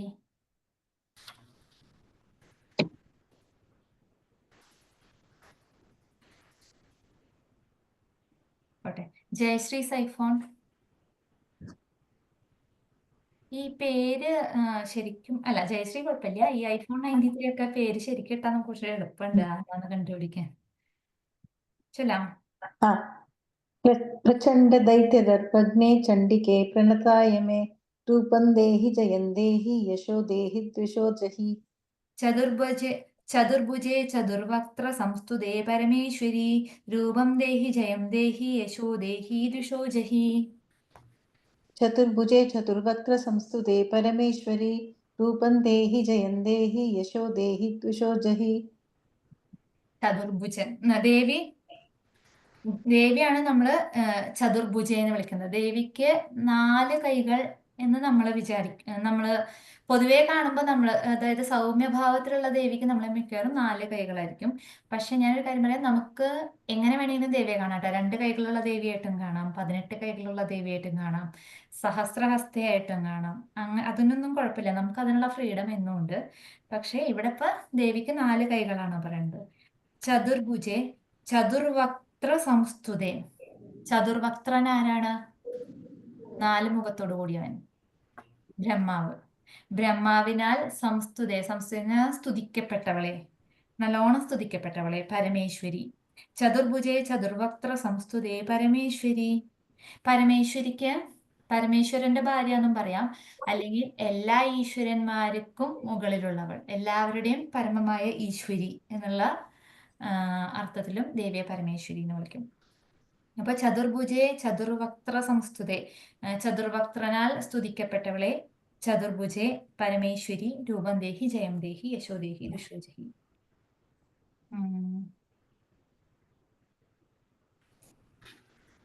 അനൂസ് ഫോൺ. ചതുർഭുജേ ചതുർവക്ത്ര സംസ്തുതേ പരമേശ്വരി രൂപം ദേഹി ജയം ദേഹി യശോ ദേഹി ദുഷോ ജഹി. കൃഷ്ണേന സംസ്തുതേ ദേവി ശശ്വത്ഭക്ത്യാ ത്വമംബികേ രൂപം ദേഹി ജയം ദേഹി യശോ ദേഹി ദുഷോ ജഹി. കൃഷ്ണേന സംസ്തുതേ ദേവി ശശ്വത്ഭക്ത്യാ ത്വമംബികേ രൂപം ദേഹി ജയം ദേഹി യശോ ദേഹി ദുഷോ ജഹി. നമ്മളിപ്പോ നേരത്തെ ബ്രഹ്മാവിനാൽ സ്തുതിക്കപ്പെട്ടവളെ എന്ന് വിളിച്ചു. ഇനി അടുത്ത് പറയണ കൃഷ്ണനാൽ സ്തുതിക്കപ്പെട്ടവളെ എന്നാണ് ഇപ്പൊ പറയുന്നത്. അതായത് ശാശ്വതമായ ഭക്തിയോടുകൂടി കൃഷ്ണനാൽ സ്തുതിക്കപ്പെട്ടവളെ, രൂപം ദേഹി ജയം ദേഹി യശോ ദേഹി ദുഷോ ജഹി. നമ്മള് എപ്പോഴാ കൃഷ്ണൻ സ്തുതിച്ചെന്ന് വിചാരിക്കുന്നുണ്ടാവൂലേ? എനിക്ക് തോന്നുന്നു ദേവി ഭാഗവതത്തില് കൃഷ്ണനും രുക്മിണി ഇവർക്കൊരു മകനുണ്ടാവും, പ്രദ്യുമ്നൻ എന്ന് പറഞ്ഞിട്ട്. ആ മകനെ ഇവിടെ പ്രസവിച്ച ഉടനെ വീട്ടിലെത്തുന്ന ഒരു മായാവിയായ ഒരു അസുരൻ തട്ടിക്കൊണ്ടുപോകും. അപ്പോ കൃഷ്ണൻ സ്തുതിക്കണതാണ് ദേവിയെ മകന് വേണ്ടിയിട്ട്. അതായത് കൃഷ്ണൻ എന്ന് പറഞ്ഞാൽ വിഷ്ണു തന്നെയാണ്. അവര് പോലും സ്തുതിച്ചു, എന്താ പറയാ, ദേവിയെ, സ്വന്തം മകനെ തിരിച്ചു കിട്ടാൻ വേണ്ടിയിട്ട്. അതുകൊണ്ടാണ് കൃഷ്ണനാൽ സ്തുതിക്കപ്പെടുന്നത്. എന്നിട്ട് ദേവി ആ അസുരനെ കൊന്നില്ല. ദേവി എന്താ വരം കൊടുത്തതെന്ന് വെച്ചാൽ 16 വയസ്സാകുമ്പോ മകൻ തന്നെ അസുരനെ കൊന്ന് തിരിച്ചു വരും എന്ന് പറഞ്ഞിട്ട് അങ്ങനെ ഒരു വരം കൊടുത്ത ഒരു കഥയുണ്ട്. അവിടെയാണ് കൃഷ്ണൻ സ്തുതിക്കണത്. പിന്നെ ഒരു ഭാഗത്തും കൂടി പറയും, ഈ മഹാഭാരതത്തില് കൗരവരും പാണ്ഡവരും യുദ്ധം നടക്കുന്ന സമയത്ത് യുദ്ധത്തിന് പുറപ്പെടുമ്പോ തേരാളിയായിട്ടല്ലേ, അർജുനന്റെ തേരാളിയായിട്ടാണ് കൃഷ്ണനുള്ളത്. അപ്പൊ കൃഷ്ണൻ അർജുനനോട് പറയുന്നുണ്ട്, നിനക്ക് ജയം വേണമെങ്കിൽ കാർത്യായനി ദേവിയെ സ്തുതിക്കാൻ. അങ്ങനെ ആ സമയത്ത് അർജുനൻ ദേവിയെ സ്തുതിക്കണ ഒരു മന്ത്രമുണ്ട്, ജയമന്ത്രം എന്ന് പറഞ്ഞിട്ട്. അതുകൊണ്ട് തന്നെ ആ ജയമന്ത്രം ഭയങ്കര ഫേമസ് ആണെന്ന് തോന്നുന്നു. ഞാൻ കേട്ടിട്ടില്ല, ചൊല്ലിയിട്ടില്ല, പക്ഷെ ഞാൻ കേട്ടിട്ടുണ്ട്. ആ ജയമന്ത്രം ഉള്ളത് കൊണ്ട് മഹാഭാരതത്തിന് ജയം എന്നൊരു പേരുണ്ട് എന്ന് വായിച്ചു എവിടെയോ. അതെനിക്ക് അത്ര ഉറപ്പില്ല, ഞാൻ വായിച്ചു എന്നുള്ള ഒരു സ്ഥലത്ത് കേട്ടോ. നിങ്ങൾക്ക് ആർക്കെങ്കിലും അറിയാൻ വെച്ചാൽ പറഞ്ഞോളൂ. അല്ല, കൃഷ്ണൻ ദേവിയെ സ്തുതിക്കണ ചില ഭാഗങ്ങൾ പറഞ്ഞതാ. അപ്പൊ നമ്മളിപ്പോ വിഷ്ണു ബ്രഹ്മാവ് സ്തുതിക്കുന്നതും വിഷ്ണു സ്തുതിക്കണതും നമ്മൾ കേട്ടു. ഇനി അടുത്തത് വേഗം ശ്രീജിത്ത്. ഞാൻ പുതിയ ആൾക്കാരെ നോക്കിയാ കുറച്ച് പിടിക്കണേ കേട്ടോ. ചിലരെല്ലാത്തരും വിളിച്ചിട്ടുണ്ട്, പക്ഷെ എന്നാലും കൃഷ്ണേന സംസ്തുതേ ദേവി ശശ്വത് ഭക്ത്യാ ത്വം അംബികേ രൂപം ദേഹി ജയം ദേഹി യശോ ദേഹി ദിശോ ജഹി. അടുത്തത് ഹിമാചല സുധാനാഥ പൂജിതേ പരമേശ്വരി രൂപം ദേഹി ജയം ദേഹി യശോ ദേഹി ദിശോ ജഹി. ഹിമാചല സുധാനാഥ പൂജിതേ പരമേശ്വരി രൂപം ദേഹി ജയം ദേഹി യശോ ദേഹി ദിശോ ജഹി. അടുത്തത് ഇപ്പൊ ബ്രഹ്മാവും വിഷ്ണുവിന്റെ പറഞ്ഞു. ഇനി അടുത്തത് ഹിമാചല സുധാനാഥൻ. ഹിമാചല സുധ ദേവി പാർവതി, ദേവിയുടെ നാഥൻ ഭഗവാൻ ശിവൻ. ശിവനാൽ പൂജിക്കപ്പെട്ടവളെ പരമേശ്വരി രൂപം ദേഹി ജയം ദേഹി യശോ ദേഹി ദിശോ ജഹി. ഇനി ഒരാൾ വരട്ടെ, രാധ പിള്ളൈ. ഹിമാചല സുധാനാഥ. രാജേച്ചി അല്ല, മറ്റേ ഹിമാചല സുധാനാഥ പൂജിതേ പരമേശ്വരി രൂപം ദേഹി ജയം ദേഹി യശോ ദേഹി ദിശോ ജഹി. സുരാസുര ശിരോരത്ന നികൃഷ്ട ചരണേംബികേ രൂപം ദേഹി ജയം ദേഹി യശോ ദേഹി ദിശോ ജഹി. ഞാൻ ബുക്ക് നോക്കിയാണ് വായിക്കുന്നത്, അപ്പൊ അതിൽ കുറച്ച് വ്യത്യാസം ഉണ്ടെന്ന് തോന്നുന്നു. പാഠഭേദം ഇഷ്ടം പോലെ ഉണ്ട്. ഞങ്ങളിവിടെ കുറച്ച് പേര് ഇതിന്റെ പിന്നാലെ ഒരു മറ്റേ ഇത് എടുത്തിട്ടില്ല അല്ലെ? ഇതിനു മുമ്പ് കിട്ടിയ അതിലും ചെറിയൊരു വ്യത്യാസം ഉണ്ട്. അതെന്തായിരുന്നു? അത് വന്ന ഇന്ദ്രാണീപതി സദ്ഭാവ. അതടുത്തത് വരുന്നുണ്ട്, അടുത്ത ലൈനാണ്. സുരാസുര ശിരോരത്ന ഇല്ല,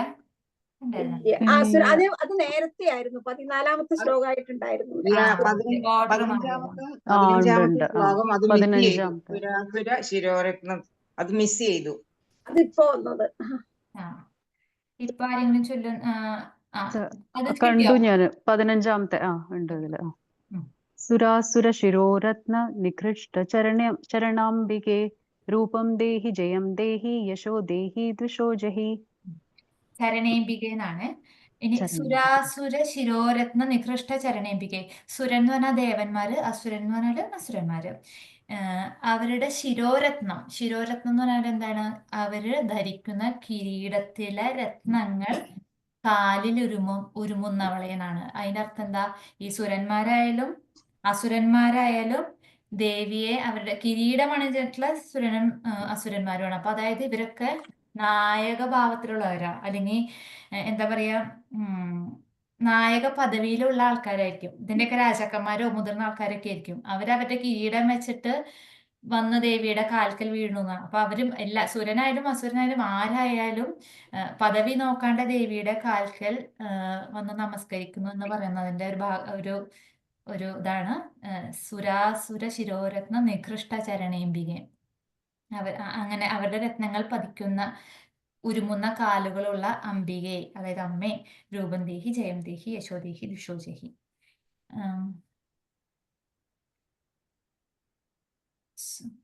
രോഹിണി സൈഫോൺ.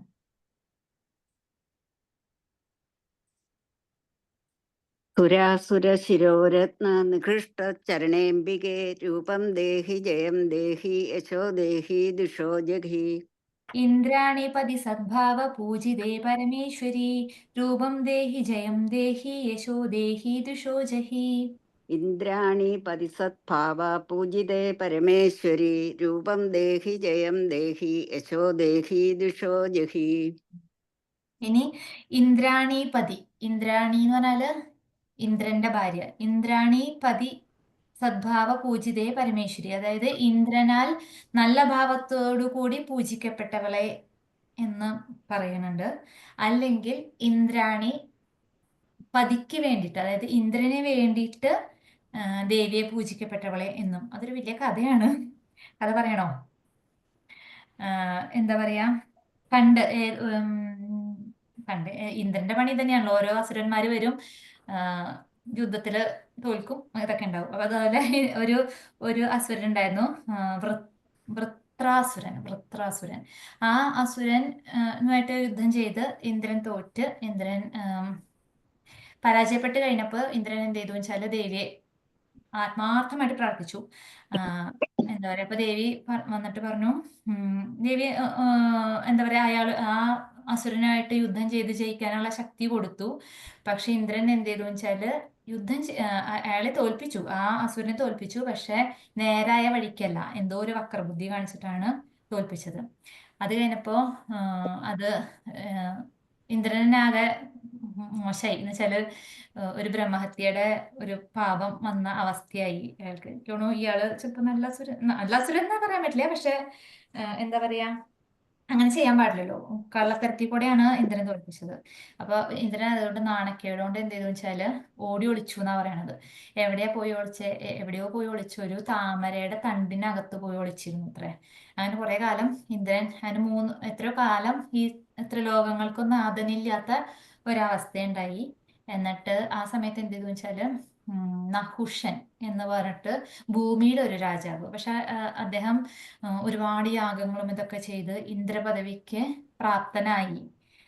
നല്ലൊരു രാജാവായിരുന്നു. അപ്പൊ എന്ത് ചെയ്തെന്ന് വെച്ചാൽ ദേവന്മാരെല്ലാവരും ആ നഹുഷനെ പിടിച്ച് ഇന്ദ്രപദവി ഏൽപ്പിച്ചു.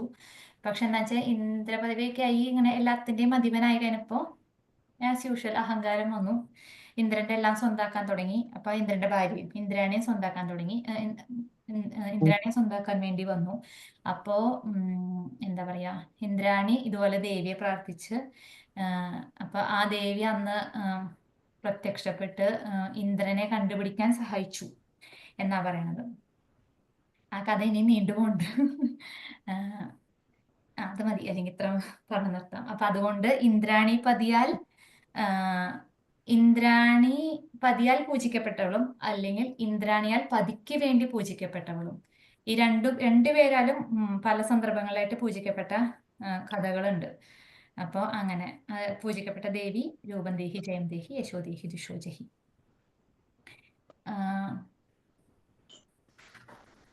വാസന്തി കഴിഞ്ഞ പ്രാവശ്യത്തെ ആളാണ്, എന്നാലും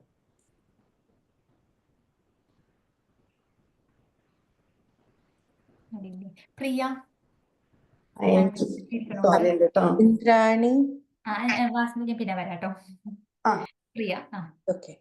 ഇന്ദ്രാണി പതി സദ്ഭാവ പൂജിതേ പരമേശ്വരി രൂപം ദേഹി ജയം ദേഹി യശോ ദേഹി ദുഷോ ജഹി.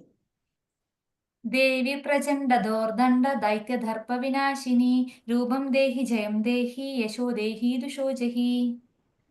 ദേവി പ്രചണ്ഡ ദോർദണ്ഡ ദൈത്യദർപ്പ വിനാശിനി രൂപം ദേഹി ജയം ദേഹി യശോ ദേഹി ദുഷോ ജഹി.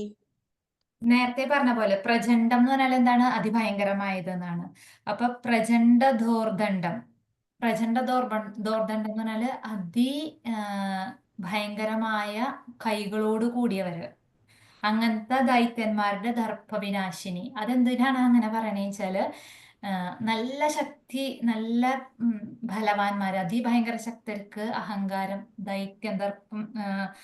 അഹങ്കാരം വന്നാൽ എന്തുണ്ടാവും? അവര് ധർമ്മത്തിന്, അതായത് അവര് ചെയ്യുന്ന കാര്യങ്ങളെല്ലാം ബാക്കിയുള്ളവർക്ക് ഉപദ്രവമായിട്ട് മാറും. അവർക്ക് അഹങ്കാരം വന്നാൽ, ശക്തിയുള്ളവരാകുമ്പോ എന്താ വെച്ചാല് അവരാർക്കും തോൽപ്പിക്കാൻ പറ്റില്ല. അതുകൊണ്ട് അങ്ങനെ ശക്തരെ കാണിക്കാൻ വേണ്ടിയിട്ടാണ് ഈ വാക്ക് പറഞ്ഞത്. പ്രചണ്ഡ ദോർദണ്ഡ ദൈത്യന്മാര്, അവരുടെ ദർപ്പത്തെ നശിപ്പിച്ചവർ. അങ്ങനെ ഭയങ്കര ശക്തരായ അഹങ്കാരികൾ ഉണ്ടാകുമ്പോൾ അവര് ഫുൾ സമൂഹത്തിന് ദോഷം ചെയ്യും. അങ്ങനെ ധർമ്മഹാനി സംഭവിക്കും. അത് ആ സമയത്ത് അവരുടെ ദർപ്പത്തെ നശിപ്പിച്ചവളെ എന്നാണ് ഇവിടെ പറയുന്നത്. ആ ദേവിയോടും ഇത് പറയുകയാണെ. ഇനി ഒരാള്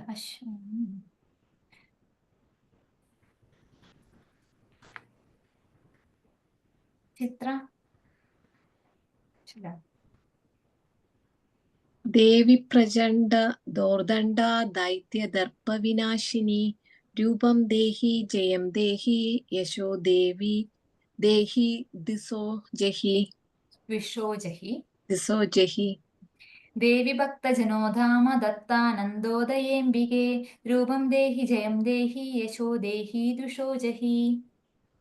ദേവി ഭക്ത പറഞ്ഞുതരാം പതുക്കെ. ദേവി ഭക്ത ജനോധാമ ദത്താനന്ദോദയേംബികെ. ദത്താനന്ദോദയേംബികെ. ആനന്ദോദയേംബികെ എന്നാണ്. അതായത് ആനന്ദം ഉദിച്ച് ഉദിച്ചുകൊണ്ടിരിക്കുന്ന ആനന്ദം എന്നാണ്. ദത്താനന്ദോദയേ.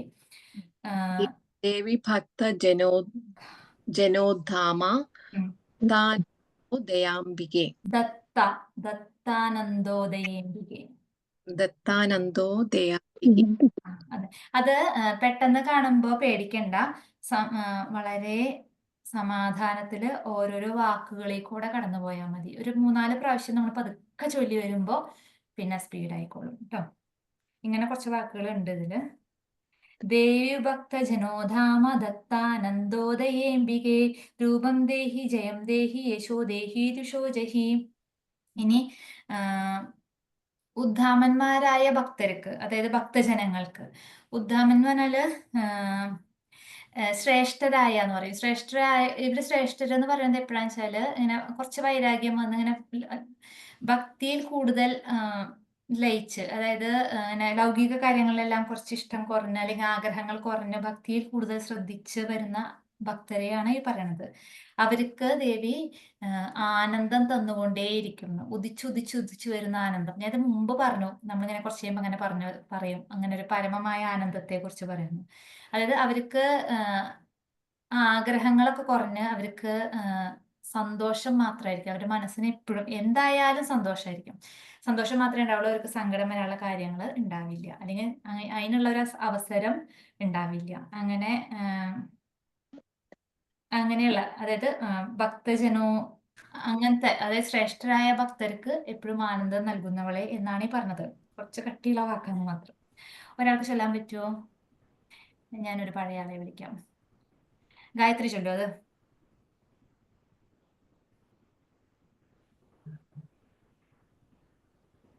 ദേവി ഭക്തജനോദാമ ദത്താനന്ദോദയേംബികെ രൂപം ദേഹി ജയം ദേഹി യശോ ദേഹി ദുഷോ ജഹി. പത്നി മനോരമാം ദേഹി മനോവൃത്താനുസാരിണീം താരിണീം ദുർഗ സംസാര സാഗരസ്യ കുലോദ്ഭവാം. പത്നി മനോരമാം ദേഹി മനോവൃത്താനുസാരിണീം താരിണീം ദുർഗ സംസാര സാഗരസ്യ കുലോദ്ഭവാം. ഇപ്പൊ നമ്മൾ ദേവിയോട് ഇത്രയും നേരം പറഞ്ഞത് അത് തരൂ ഇത് തരൂ എന്നൊക്കെ പറഞ്ഞു. ഇനി അടുത്തൊരു വളരെ ഇമ്പോർട്ടന്റ് ഒരു ശ്ലോകമാണത്. പത്നി മനോരമാം ദേഹി മനോവൃത്താനുസാരിണി. ഇത് പത്നി എന്ന് പറഞ്ഞതുകൊണ്ട് വിഷമിക്കേണ്ട, പതി ആയാലും തന്നെയാ. ഒരു എന്താ പറയാ, ഒരു പേര് പറഞ്ഞു എന്നേ ഉള്ളൂ. മനോരമയായ പത്നിയെ തരൂ. അതായത് മനോരമ ചില മനസ്സിനെ രമിപ്പിക്കുന്നവൾ. എപ്പോഴാ മനസ്സിനെ രമിപ്പിക്കുക? നമ്മളിപ്പോ ഒരു കാര്യം പറഞ്ഞാൽ അത് നമ്മുടെ കൂടെ നിൽക്കുന്ന സ്പൗസ്, അത്രേ ഉള്ളൂ കേട്ടോ. പത്നിയോ അല്ലെ പതിയോ ആരായാലും, അതായത് നമുക്ക് നമ്മുടെ മനസ്സിന് ഇഷ്ടമുള്ള, നമ്മളിപ്പോ ഒരു കാര്യം പറഞ്ഞാൽ അതിന് നമ്മുടെ കൂടെ നിൽക്കുന്ന സ്പൗസിനെയാണ് അതിനെയാണ് മനോരമ എന്ന് പറയുന്നത്. അതായത് മനസ്സിനെ രമിപ്പിക്കുന്നവൾ. പിന്നെ അങ്ങനത്തെ ഒരു പത്നിയെ തരൂ. ആ പത്നിയുടെ വേറെ ബാക്കി കാര്യങ്ങൾ എന്താ പറഞ്ഞേ? മനോവൃത്താനുസാരിണി. ഇപ്പൊ എന്റെ മനസ്സിൽ എനിക്ക് ഇങ്ങനെ ചെയ്യാനാണ് ആഗ്രഹം, അല്ലെങ്കിൽ എനിക്ക് ഇന്ന ധർമ്മത്തിൽ പോവാനാണ് ആഗ്രഹം എന്ന് പറഞ്ഞാൽ അതിന് കൂടെ വരുന്ന ഒരു പത്നി. അതായത് ഒരു കുടുംബത്തിന് ഏറ്റവും അത്യാവശ്യമായിട്ട് വേണ്ട ഒരു പത്നി, അവരുടെ സ്വഭാവം പറയണത്. അപ്പൊ പത്നി ചൊല്ലുമ്പോ പതിയെ കുറിച്ചും പതി ചൊല്ലുമ്പോ പത്നിയെ കുറിച്ചുമാണ് പറഞ്ഞത്. അതായത് എന്റെ കൂടെയുള്ള എന്റെ സ്പൗസിന് ഇങ്ങനത്തെ സ്വഭാവങ്ങളാക്കി തരണേന്നാ പറയണത്. താരിണീം ദുർഗ സംസാര സാഗരസ്യ കുലോദ്ഭവാം. ഈ സംസാര സാഗരം, അതായത് നമ്മുടെ സ്ഥിരം ഈ ജീവിതത്തിൽ നമ്മൾ കടന്നു പോകുന്ന ബുദ്ധിമുട്ടുകൾ, ഇതെല്ലാം തുഴഞ്ഞു പോവാൻ കുറച്ച് ബുദ്ധിമുട്ട് തന്നെയാണ്. ഓരോ ദിവസവും ഫേസ് ചെയ്യുന്ന ചലഞ്ചസ് ഒരുപാടാണ്. ഇത് പോവാണെങ്കിൽ നമ്മുടെ കൂടെയുള്ള ആളും അതേപോലെ നമ്മുടെ കൂടെ നിന്ന് ഒരേ ദിശയിൽ സഞ്ചരിച്ചുകൊണ്ടിരിക്കുന്നവരായിരിക്കണം. എന്താ പറയാ, ഒരു കുടുംബത്തിനെ ഒരു രഥമായിട്ട് കാണുകയാണെങ്കിൽ ആ രഥത്തിന്റെ 2 ചക്രങ്ങളാണ് ഭാര്യയും ഭർത്താവും എന്ന് പറയും. കാരണം ഈ കുടുംബം മുന്നോട്ട് പോകണമെങ്കിൽ ഇത് രണ്ടും ഒരേ ഡയറക്ഷനിൽ പോകണല്ലോ. അതുമാതിരി, അതായത് അപ്പൊ ഒരേ ചിന്ത ഒരേപോലെ ഇതായി വരുന്ന ഒരു കുടുംബത്തിന്റെ അത്ര ഐക്യമുള്ള കുടുംബം ഉണ്ടാക്കി തരണേന്ന് ഈസി ആയിട്ട് പറയാം. ഈ ദുർഗ സംസാരം, അതായത് ഇത്രയും ബുദ്ധിമുട്ടുള്ള ഓരോ ദിവസവും നമ്മൾ കടന്നു പോകുന്ന ചലഞ്ചസിനെ നമ്മൾക്ക് ഈസി ആയിട്ട് തരണം ചെയ്തു പോവാൻ കൂടെ നിൽക്കുന്ന ഒരു കുലോദ്ഭവം, നല്ല കുലത്തിൽ ജനിച്ചവള്. നല്ല കുലം എന്നൊക്കെ പറഞ്ഞാല് ഇത് തന്നെയാണ്.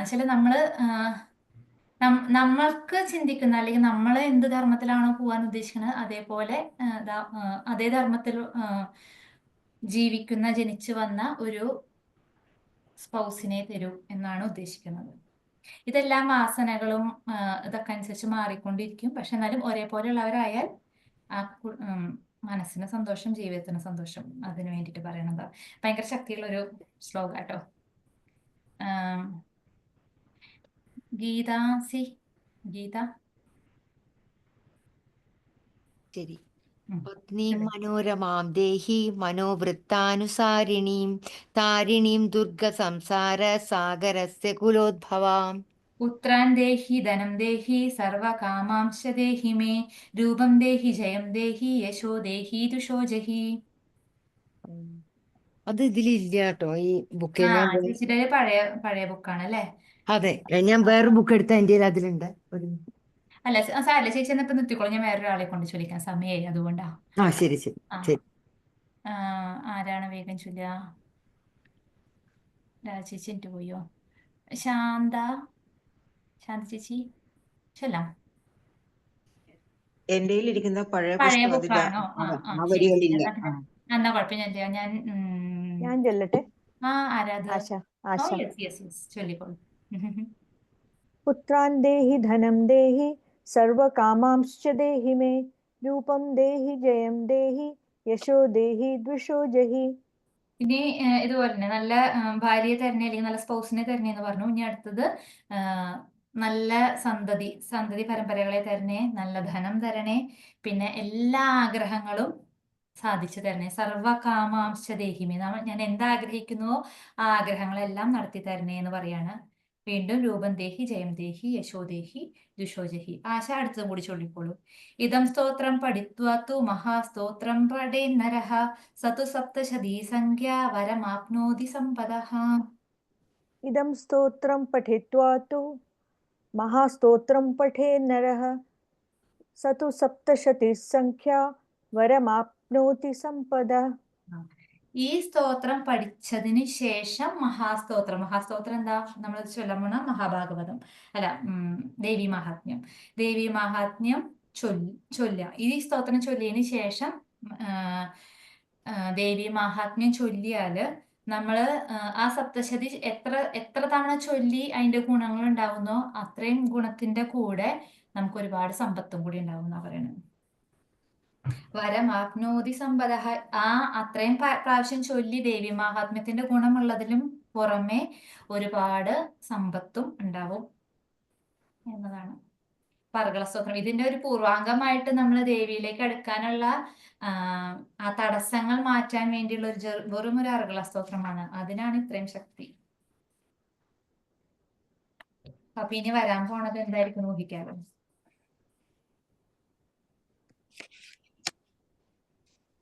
10:05 വേഗം ഒരാള് സിദ്ധകുഞ്ചിക ചൊല്ലിക്കോളൂ.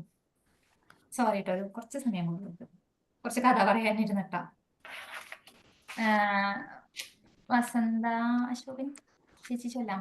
സിദ്ധകുഞ്ചിക ചൊല്ലാൻ പറ്റുമോ?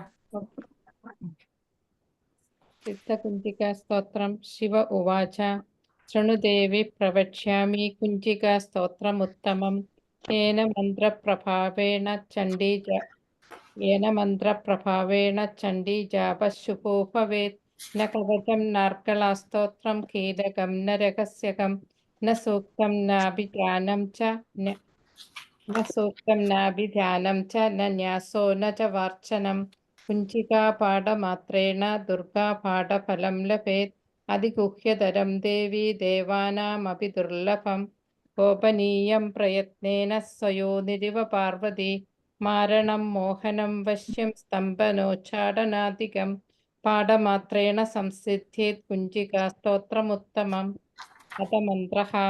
ഓം ഐം ഹ്രീം ക്ലീം ചാമുണ്ഡായേ വിച്ചേ. ഓം ഗ്ലൗം ഹും ക്ലീം ജും സ ജ്വാലയ ജ്വാലയ ജ്വല ജ്വല പ്രജ്വല പ്രജ്വല. ഐം ഹ്രീം ക്ലീം ചാമുണ്ഡായേ വിച്ചേ. ജ്വല ഹം സം ലം ഷം ഫട് സ്വാഹ ഇതി മന്ത്രഃ. നമസ്തേ രുദ്രരൂപിണ്യൈ നമസ്തേ മധുമർദ്ദിനേ നമഃ കൈടവഹാരിണ്യൈ നമസ്തേ മഹിഷാർദിനേ നമസ്തേ ശുംഭഹന്ത്രൈ ച നിശുംഭാസുരഘാതിനി ജാഗ്രതം ഹി മഹാദേവി ജപം സിദ്ധം കുരുഷ്വ മേ ഐങ്കാരി സൃഷ്ടിരൂപായൈ ഹ്രീങ്കാരി പ്രതിപാലിക ക്ലീങ്കാരി കാമരൂപിണ്യൈ ബീജരൂപേ നമസ്തുതേ ചാമുണ്ഡാ ചണ്ഡഘാതി ച യൈകാരി വരദായിനി വിച്ഛേ ച ഭയദാ നിത്യം നമസ്തേ മന്ത്രരൂപിണി ധാം ധീം ധൂം ദുർജടേ പത്നി വാം വീം വൂം വാഗദീശ്വരി ക്രാം ക്രീം ക്രൂം കാലികാ ദേവി ശാം ശിം ശൂം മേ ശുഭം കുരു ഹും ഹും ഹുംകാരരൂപിണ്യൈ ജം ജം ജം ജംബനാഥിനി പ്രാം പ്രീം ഭ്രൂം ഭൈരവി ഭദ്രേ ഭവാന്യൈ തേ നമോ നമഃ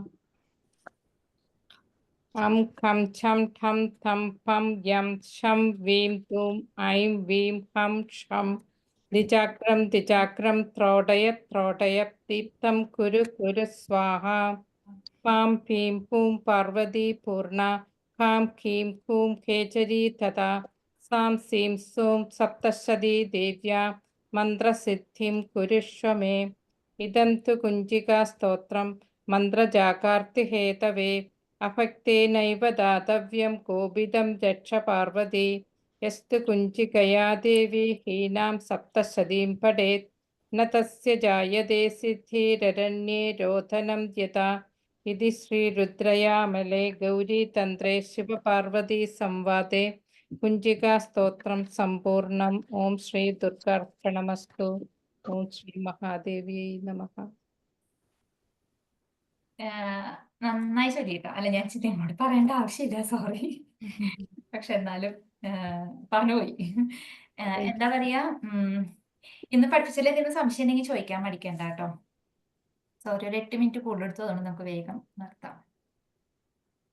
ഇനി കഴിഞ്ഞ ഞങ്ങളുടെ നേരത്തെ പ്രിന്റ് ഔട്ട് എടുത്തതുമായിട്ട് ചില ലൈനിന് വ്യത്യാസം ഉണ്ട്. അതെന്തോ ചെയ്യണം അന്നേരം? അത് ചേച്ചി അതിപ്പോ ഷെയർ ചെയ്യും. എന്താണെന്നറിയോ, നമ്മൾ കുറച്ച് കറക്ഷൻ നടത്തുക. കുറെ പാഠഭേദങ്ങളുണ്ട്, പിന്നെ ചില കറക്ഷൻസ് ഉണ്ട്, കുറെ സ്പെല്ലിംഗ് മിസ്റ്റേക്കുകൾ ഉണ്ടായിരുന്നു. അപ്പോ ഇപ്പൊ ഒരു എഡിറ്റിംഗ് നടന്നുകൊണ്ടിരിക്കുകയാണ്. അതധികം വൈകാണ്ട് ഷെയർ ചെയ്യാനുണ്ടാവും. ലൈനിന് വ്യത്യാസമുണ്ട്. ഇപ്പം 15-ാമത്തെ ഇവിടെ 20 വന്നു അന്നേരം അതിനെ കീപ്പ് ചെയ്തതിന് കുഴപ്പമില്ലല്ലോ. ഇല്ല, കുഴപ്പമില്ല. പക്ഷെ നമുക്ക് ഒരുമിച്ച് ചൊല്ലുമ്പോ ചിലപ്പോ ആ സമയത്ത് നമുക്കൊരു സംശയം ഉണ്ടാവും. അല്ലെങ്കിൽ ചേച്ചി പിന്നെ അത് കറക്റ്റ് ചെയ്ത് വെച്ചാലും മതി, ഇത്രാമത്തെ ഭാഗത്ത് ചൊല്ലാനായിട്ട്. ഇനിയിപ്പോ എന്തായാലും എനിക്ക് തോന്നുന്നു അടുത്ത യാഗത്തിനൊക്കെ പുതിയ ബുക്കായിരിക്കും ഉപയോഗിക്കുന്നുണ്ടാവുക. അപ്പൊ ചേച്ചി ഉള്ള നോട്ടിൽ കറക്ഷൻ ചെയ്യണോ? മറ്റേത് ഷെയർ ചെയ്ത് തരും. എപ്പോഴെങ്കിലും ചേച്ചിക്ക് പ്രിന്റ് ഔട്ട് എടുക്കാൻ പറ്റുകയാണെങ്കിൽ അങ്ങനെ ചെയ്യൂ. ഇപ്പോഴതല്ല, പിന്നെ അന്നേരം യാഗത്തിന് ചെല്ലുമ്പോ എന്തായിരിക്കും എന്നുള്ളതാണ് ആക്ച്വലി. യാഗത്തിന് മിക്കവാറും നമ്മൾ ഇനി പുതിയതായിരിക്കും അല്ലേ. കുറച്ച് കറക്ഷൻസ് അങ്ങനെ കുറെ തെറ്റുകൾ കണ്ടതുകൊണ്ടാണ് നമ്മളിപ്പോ പ്രൂഫ് റീഡിങ്ങിന് കൊടുത്തത്. കഴിഞ്ഞ കുറച്ച് ക്ലാസ്സുകളായിട്ട് ആ തെറ്റ് തന്നെയാണ് എല്ലാവരും പഠിച്ചു പോണല്ലോ. അപ്പൊ എവിടെയെങ്കിലും സ്ഥലത്ത് വെച്ച് നമുക്ക് കറക്റ്റ് ചെയ്ത് പോകാൻ വിചാരിച്ചു. ഇപ്പോൾ പോസ്റ്റ് ചെയ്തേക്കണത് കറക്റ്റ് വെർഷൻ ആണോ ഇപ്പൊ പോസ്റ്റ് ചെയ്തേക്കണത്? ഇപ്പൊ ചെയ്തേക്കുന്നത് പ്രൂഫ് റീഡിങ് കഴിഞ്ഞതാ. അതെ. പക്ഷെ ഇപ്പൊ കുറച്ച് ചെറുതാണ് ചെയ്യണത്. ഇനി എല്ലാം കൂടി ഒരുമിച്ചാക്കിയിട്ട് പണ്ടത്തെ പോലെ തരും കേട്ടോ. അത് മിക്കവാറും ദീക്ഷ കഴിഞ്ഞിട്ടായിരിക്കും. ബിനീഷ് എന്താ ചോദിക്കാൻ വന്നോ? ഇല്ല, കഴിഞ്ഞ പ്രാവശ്യം നമ്മള് പഠിച്ചതില് അതിൽ 2 ചെറിയ ടൈപ്പ് ഓഫ് സ്പെല്ലിംഗ് മിസ്റ്റേക്ക് ഉണ്ടായിരുന്നു. അത് ദേവിദാസ് നമ്മൾ നോട്ട് ചെയ്തിട്ടുണ്ടായിരുന്നു. പക്ഷെ അത് കറക്റ്റ് ചെയ്തിട്ടുള്ളത് അത് ഇതുപോലെ അത് കിട്ടുന്നവരെ നമുക്കും ചിലപ്പോൾ എനിക്കിപ്പോൾ ഫ്രഷ് ആയതുകൊണ്ട് ഓർമ്മയുണ്ട്. ബട്ട് കുറച്ച് കഴിയുമ്പോൾ നമ്മളത് ചിലപ്പോൾ വിട്ടുപോകാൻ സാധ്യതയുണ്ട്. അതെ, ഏറ്റവും എന്തായാലും കറക്ഷൻസ് എനിക്ക് തോന്നുന്നു കുറെ എത്ര പ്രൂഫ് റീഡ് ചെയ്താലും എന്തെങ്കിലുമൊക്കെ ഒരു മാറ്റവും ചെറിയ കറക്ഷൻസ് എല്ലാ ബുക്കിലും ഉണ്ടാവും. അപ്പോ എനിക്ക് തോന്നുന്നു കുറച്ചൊക്കെ നമ്മൾ ബുക്കിൽ തിരുത്തി വെക്കേണ്ടി വരും. ഞങ്ങൾക്ക് ആദ്യത്തെ ബാച്ചാ ബുക്കിൽ മുഴുവൻ തിരുത്താം. ഇത് PDF ആയതുകൊണ്ട് ഞാൻ എങ്ങനെ പ്രിന്റ് എടുത്തിട്ടില്ല. ഞാൻ നോക്കാം. എന്നാ പിന്നെ കൃഷ്ണ അപ്ലോഡ് ചെയ്തിട്ടുള്ള PDF മിസ്റ്റേക്ക് കാണുന്നുണ്ടെങ്കിൽ ഒന്ന് പറയണേ. ഉണ്ട്, അത് പറയാം. അത് ഒന്ന് വേണമെങ്കിൽ സ്ക്രീൻഷോട്ട് എടുത്തിട്ട് ഞാൻ സ്ക്രീൻഷോട്ട് അയക്കണ്ട. ഞാൻ അത് എന്നെ ഒന്ന് പേഴ്സണലി മെസ്സേജ് ചെയ്താൽ മതി. അപ്പൊ ഞാൻ എന്താ വെച്ചാൽ അതൊരു ഗൂഗിൾ ഡോക്യുമെന്റ് ഫയലാണ്. അതിലേക്ക് ഞാൻ ആർക്കാണോ റിക്വസ്റ്റ് ചെയ്യണം അവർക്ക് ആക്സസ് തരാം. അപ്പൊ അവർക്ക് അതിൽ വളരെ എളുപ്പത്തിൽ അവിടെ പോയിട്ട് ചേഞ്ച് ചെയ്യുന്ന സമയത്ത് നമുക്കത് സജഷൻസ് ആയിട്ട് വരും. അപ്പോൾ അത് അപ്രൂവ് ചെയ്ത് കഴിഞ്ഞാൽ ഓട്ടോമാറ്റിക്കലി അത് മാസ്റ്റർ ഡോക്യുമെന്റിലേക്ക് മർജ് ആവും. Okay, very good. ഞാൻ ചെയ്യാം. താങ്ക്സ്. ഓക്കെ. അപ്പോൾ ഈ ഗ്രൂപ്പിൽ ആർക്കെങ്കിലും ഒന്ന് എഡിറ്റിംഗ് എന്തെങ്കിലും സജഷൻസ് ഉണ്ട്? അപ്പോൾ ഇന്ന് പാർക്കുളത്തിൻ്റെ അല്ല, ഞാൻ ഇതേപോലെ എല്ലാത്തിൻ്റെ PDF ഇടുമല്ലോ. അപ്പോൾ അതിൽ ഏതെങ്കിലും ഒരു ഡോക്യുമെന്റിന് എഡിറ്റിംഗ് സജഷൻസ് ഉണ്ടെങ്കിൽ ഒന്ന് എന്നെ പേഴ്സണലി മെസ്സേജ് ചെയ്യണേ. അതേപോലെ 20 ഹിമാചല സുധാനാഥ സംസ്തുതേ പരമേശ്വരി എന്നാണ് ഈ പഴയ ബുക്കില്.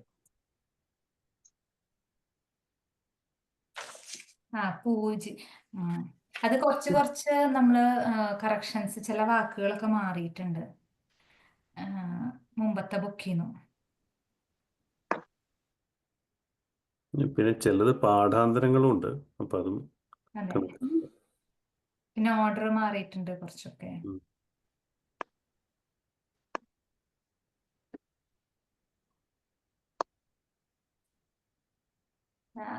നിർത്താലേ എന്നാ? നിർത്താം. എല്ലാവർക്കും നമസ്കാരം. നമസ്കാരം. നമസ്കാരം. നമസ്കാരം. നമസ്കാരം. നമസ്കാരം. നമസ്കാരം. ഇപ്രാവശ്യം ചൊല്ലിയിടേണ്ടത് അർഗ്ലാസൂത്രമാണോ? ചൊല്ലിയിടേണ്ടത്. മറ്റേത് ചൊല്ലിക്കഴിഞ്ഞോ? 8 കഴിഞ്ഞെങ്കിൽ അർഗ്ലാസൂത്രം ചൊല്ലിക്കൊള്ളു. മറ്റേതെല്ലാം ചൊല്ലിയിട്ടായിരുന്നു. അപ്പൊ ചൊല്ലിയിട്ടുള്ളൂ കേട്ടോ, കറക്ഷൻ വരും. ശരി. Thank you.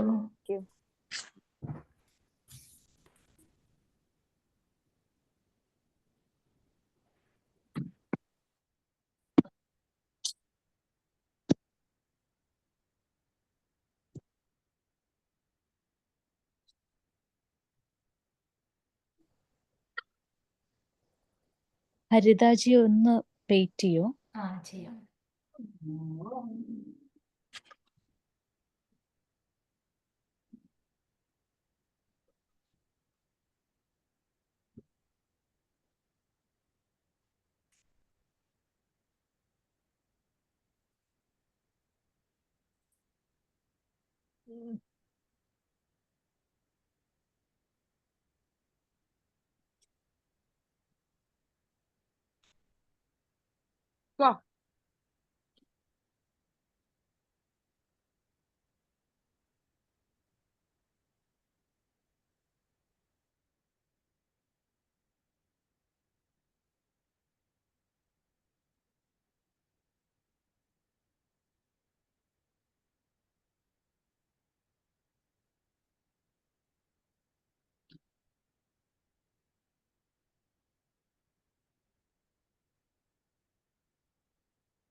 അല്ലെങ്കിൽ ഞാൻ പേഴ്സണലി വിളിക്കാം.